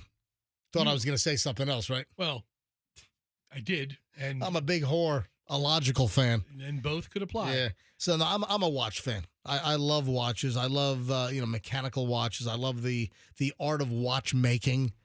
All right, so he's got a $900,000 Grubel and Forsey handmade one, which I guess they only make 2 or 3 a year. Well, that explains why it's so much money. Yeah, if you're worth $245 billion, you can afford a $900,000 watch. And you can take it to that watch place in the mall to swap the battery out, right? There's no battery. Oh. There's no battery. It looks like a tourbillon as well. Can I tell you, it's really a dumb-looking watch. It's not a dumb. It's a great-looking watch. It's not, Tell you what, this Grubel and Forsey, they make some serious freaking watches. Yeah, I don't have one of these in my collection. There's no numbers on it. That is a good-looking watch. The watch, the art of this, oh my God, it is a gorgeous-looking watch. So, yes, Mark Zuckerberg, not typically a fan, but I give you a thumbs up on the watch. I don't think I'll ever have a Grubel and Forsey in my collection. How do you even know what time it is? There's so many gears, you can't even see the hands. Dude, it's like it's a front skeleton. You get to see the tourbillon. It looks like it. Just tell me what time it is. Looks phenomenal. I'm looking at the watch. I can't tell what time it is. What do you mean you can't tell what time it is? What time is it? On the picture of the watch, what time is it? It's 10:09. If you notice, a lot of watches... That's the minute hand? A lot of watches will display a 10:10, but they're showing it at 10:09. But if you look at a lot of watch pictures, this is like 99% of the time. If you see a watch ad, in an ad, whether it's Rolex, whether it's Patek Philippe, you'll see the way that the 10 is off to the left. You got the 10 o'clock, and then the 10 minutes past is off. It kind of it shows the best on the dial with like a V shape. But you'll notice that. Now that I just told you that, if you didn't know that, I never knew. You'll always notice that when you see an ad for a watch, and it's an actual watch with hands, that a lot of times the time on the watch is 10:10. I said 10:10. The News Watch never stops. This is 10:10 Wins. You give us 22 minutes, we'll give you the world. All right, so, I approve of the watch. Zuck, that's a good-looking $900,000 Grubel. Hey, if you want to see the watch, just do a Google search. Just type in Mark Zuckerberg $900,000 watch, and you'll see everyone. There are tons of stories out there about the watch. Hey, good news for St. Pete. I'm sorry, bad news for St. Pete. Which one? Yay! St. Pete is tops in the state for the highest number of scams. The highest number of scams when it comes to phone calls, St. Petersburg. I get them every day. Yeah, it's about robocalls. So I'll share a little bit of this. Robocalls and those targeted in St. Pete, in Pinellas County, are among the worst in the state. You know what? It's probably, I don't know, you think it's a demographic? You think, Pinellas probably has an older demographic than most counties? Yeah. So, targeting the senior citizens, right? Is that still the case? I mean, I remember when we first moved here, St. Pete was like the home of the newlywed and the nearly dead, but I don't feel that way anymore. Home of the newlywed and the nearly dead. Yeah. Hey, Cocoon was shot in Pinellas, right? I think Pinellas County or St. Petersburg still has this unfair label of being a haven for a lot of geriatrics. Yeah. Back when St. Pete had the green benches downtown. Yeah, so tons of complaints. So as far as the state goes, St. Petersburg is tops with scam phone calls and robocalls in the state. And then on a national level, it's just behind Tucson, Arizona, which, by the way, that's turned into a massive retirement mecca as well. Yeah. Phoenix, Tucson, Arizona, that's the Florida of the Southwest. It is. You're absolutely right. You leave California, you move to Arizona. Except you got the dry heat there. It's the dry heat. It's the dry heat. I'll take the dry heat over the humidity. I like the dry heat. Jerry, keep the pen. Jerry, the pen's all yours. So yay for St. Pete. Hey, P. Diddy. I don't know if this is true or false. P. Diddy allegedly, this is a Daily Mail piece. Listen to this headline. Jealous Diddy is raging that Luigi Mangione is getting more attention than him at the Brooklyn lockup. You know what? P. Diddy wants his attention. Doesn't matter where he is. Yeah. I'm shocked at this information. Yeah, Diddy is furious that alleged CEO murderer Luigi Mangione is seen as a bigger star by inmates at the Brooklyn Federal Prison, where they're both locked up. Diddy, 54, Mangione, 26, are both awaiting trial at Brooklyn's infamous Metropolitan Center in New York. And Diddy, Sean Combs, is reportedly raging that the alleged killer is more beloved than he is among the inmates. In fact, Diddy has said... I'm shocked at this information. Yeah. Diddy has been throwing tantrums. Well, like, ah! Yeah, absolutely. Is he on the ground pounding his fists and everything? Diddy has been throwing tantrums over the fact that Luigi is getting all the attention in prison and is being revered as a hero after literally murdering somebody on camera, according to a source. Diddy's reportedly upset because he claims that he's innocent of sex trafficking, yet he continues getting so much hate inside the lockup while Luigi is getting so much love. From who? The other Yeah. prisoners? Source says even in prison, Diddy's ego is out of control. And that Mangione is apparently loved by the prisoners and is not having a difficult time dealing with everything because he's gotten so much support with prisoners who have shared their stories of losing loved ones due to inadequate health care. I'm telling you, man. I mean, Wow. While what he did was wrong, he's a hero villain, man. Let me play some audio here. Tell me if you hear what's going on. Do you hear what I hear when you listen to this?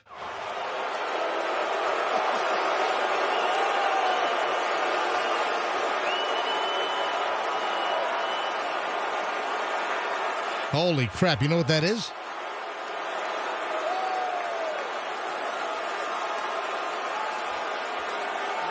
That's a long time.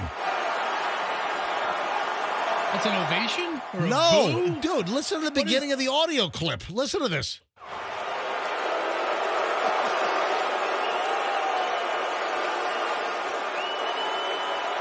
That is Hulk Hogan getting booed at the Netflix wrestling event. And the word is that Hulk Hogan was, this is from a website called Ringsider Intel. Or, I'm sorry, Ringside Intel. Not typically on my my bookmark list. It's not Ringside Intel. Not one of your favorites? Yeah, I'm not really the super wrestling fan. But this was during Raw's first ever show on Netflix. 72-year-old Hulk Hogan, who had trouble walking out of the tunnel, came out to his Real American theme song with Jimmy Hart following behind, carrying an American flag, also pimping that beer that he's pimps some beer. He's involved. Yeah, he's involved in some beer, and he gets booed. This is at the Intuit Dome in Los Angeles.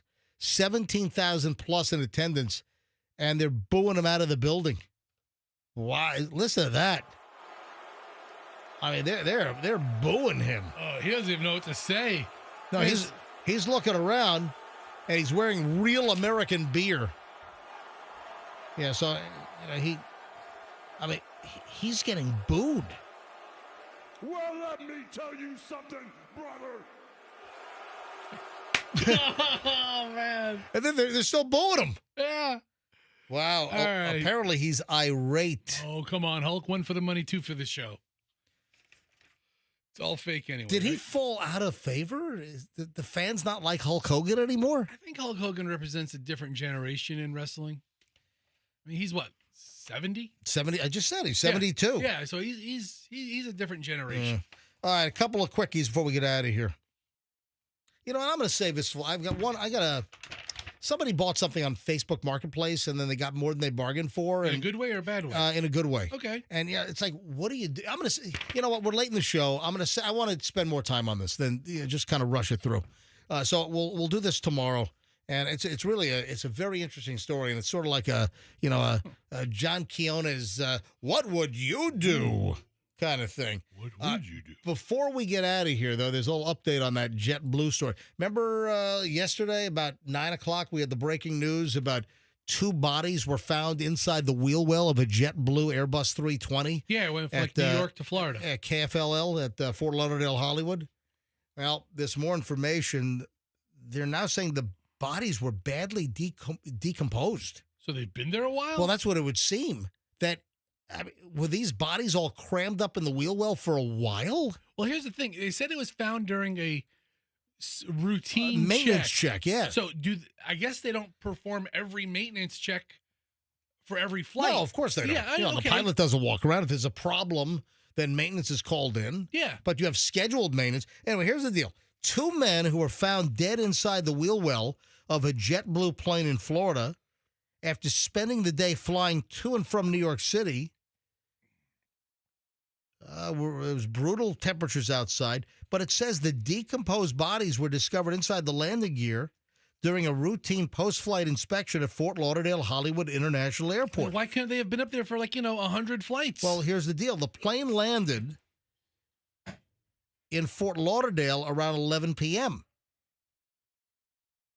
And it came in Monday from New York's JFK, but it started the day in Jamaica, where the stowaways are thought to be from. But badly decomposed. I don't know if you'd have badly decomposed body if the flight started Monday in Kingston, Jamaica, and then flew to JetBlue from Jamaica to Kennedy, and then Kennedy to Fort Lauderdale. I don't know. The body is not going to decompose that badly. It almost seems like the bodies were up there for a long time. Yeah, are we sure Jamaica was the point of origin of these guys? That does seem likely that, I would think that, I don't think you're likely to stow in a wheel well and, get through the fences at JFK. I think you're more likely to have that happen in Jamaica. Maybe. Hey, you're making me nauseous right now thinking about decomposing bodies up in the wheel well of an Airbus 320. See, I'm having the exact... That's jet ooh. I'm having the exact opposite. It's not JetBlue, it's jet ooh. You're making me hungry now. Maybe some jerk chicken or something. Oh, yeah. When I think about decomposing Jamaicans, I think of jerk chicken. Yeah, that's exactly what I'm thinking right Delicious. now. We got to roll. I'm sure they'll put 2 and 2 together, find out where these guys were from, and hopefully when they got on the plane. All right, but when you hear badly decomposed, you think over days or weeks, not just one day, to be labeled badly decomposed, especially when a lot of the flight time is up at minus 50. 9:51 at the MJ Morning Show. Folks, have a great day. You need to email me. I'm MJ at MJMorningshow.com. My Instagram. Give me a follow, Certified MJ Radio. I'm looking for 9 new followers right now. I'm not being a piggy. Just 9 new followers. That's it. If you don't follow me on Instagram, give me a follow right now. Certified MJ Radio. Check out the content. If you don't like it, then unfollow me and curse me out. Certified MJ Radio. Give me a follow. My DMs are open as well. You can always message me there as well. Certified MJ Radio. We'll see you tomorrow, folks. Have a great day, and do me a favor. Let's be careful out there.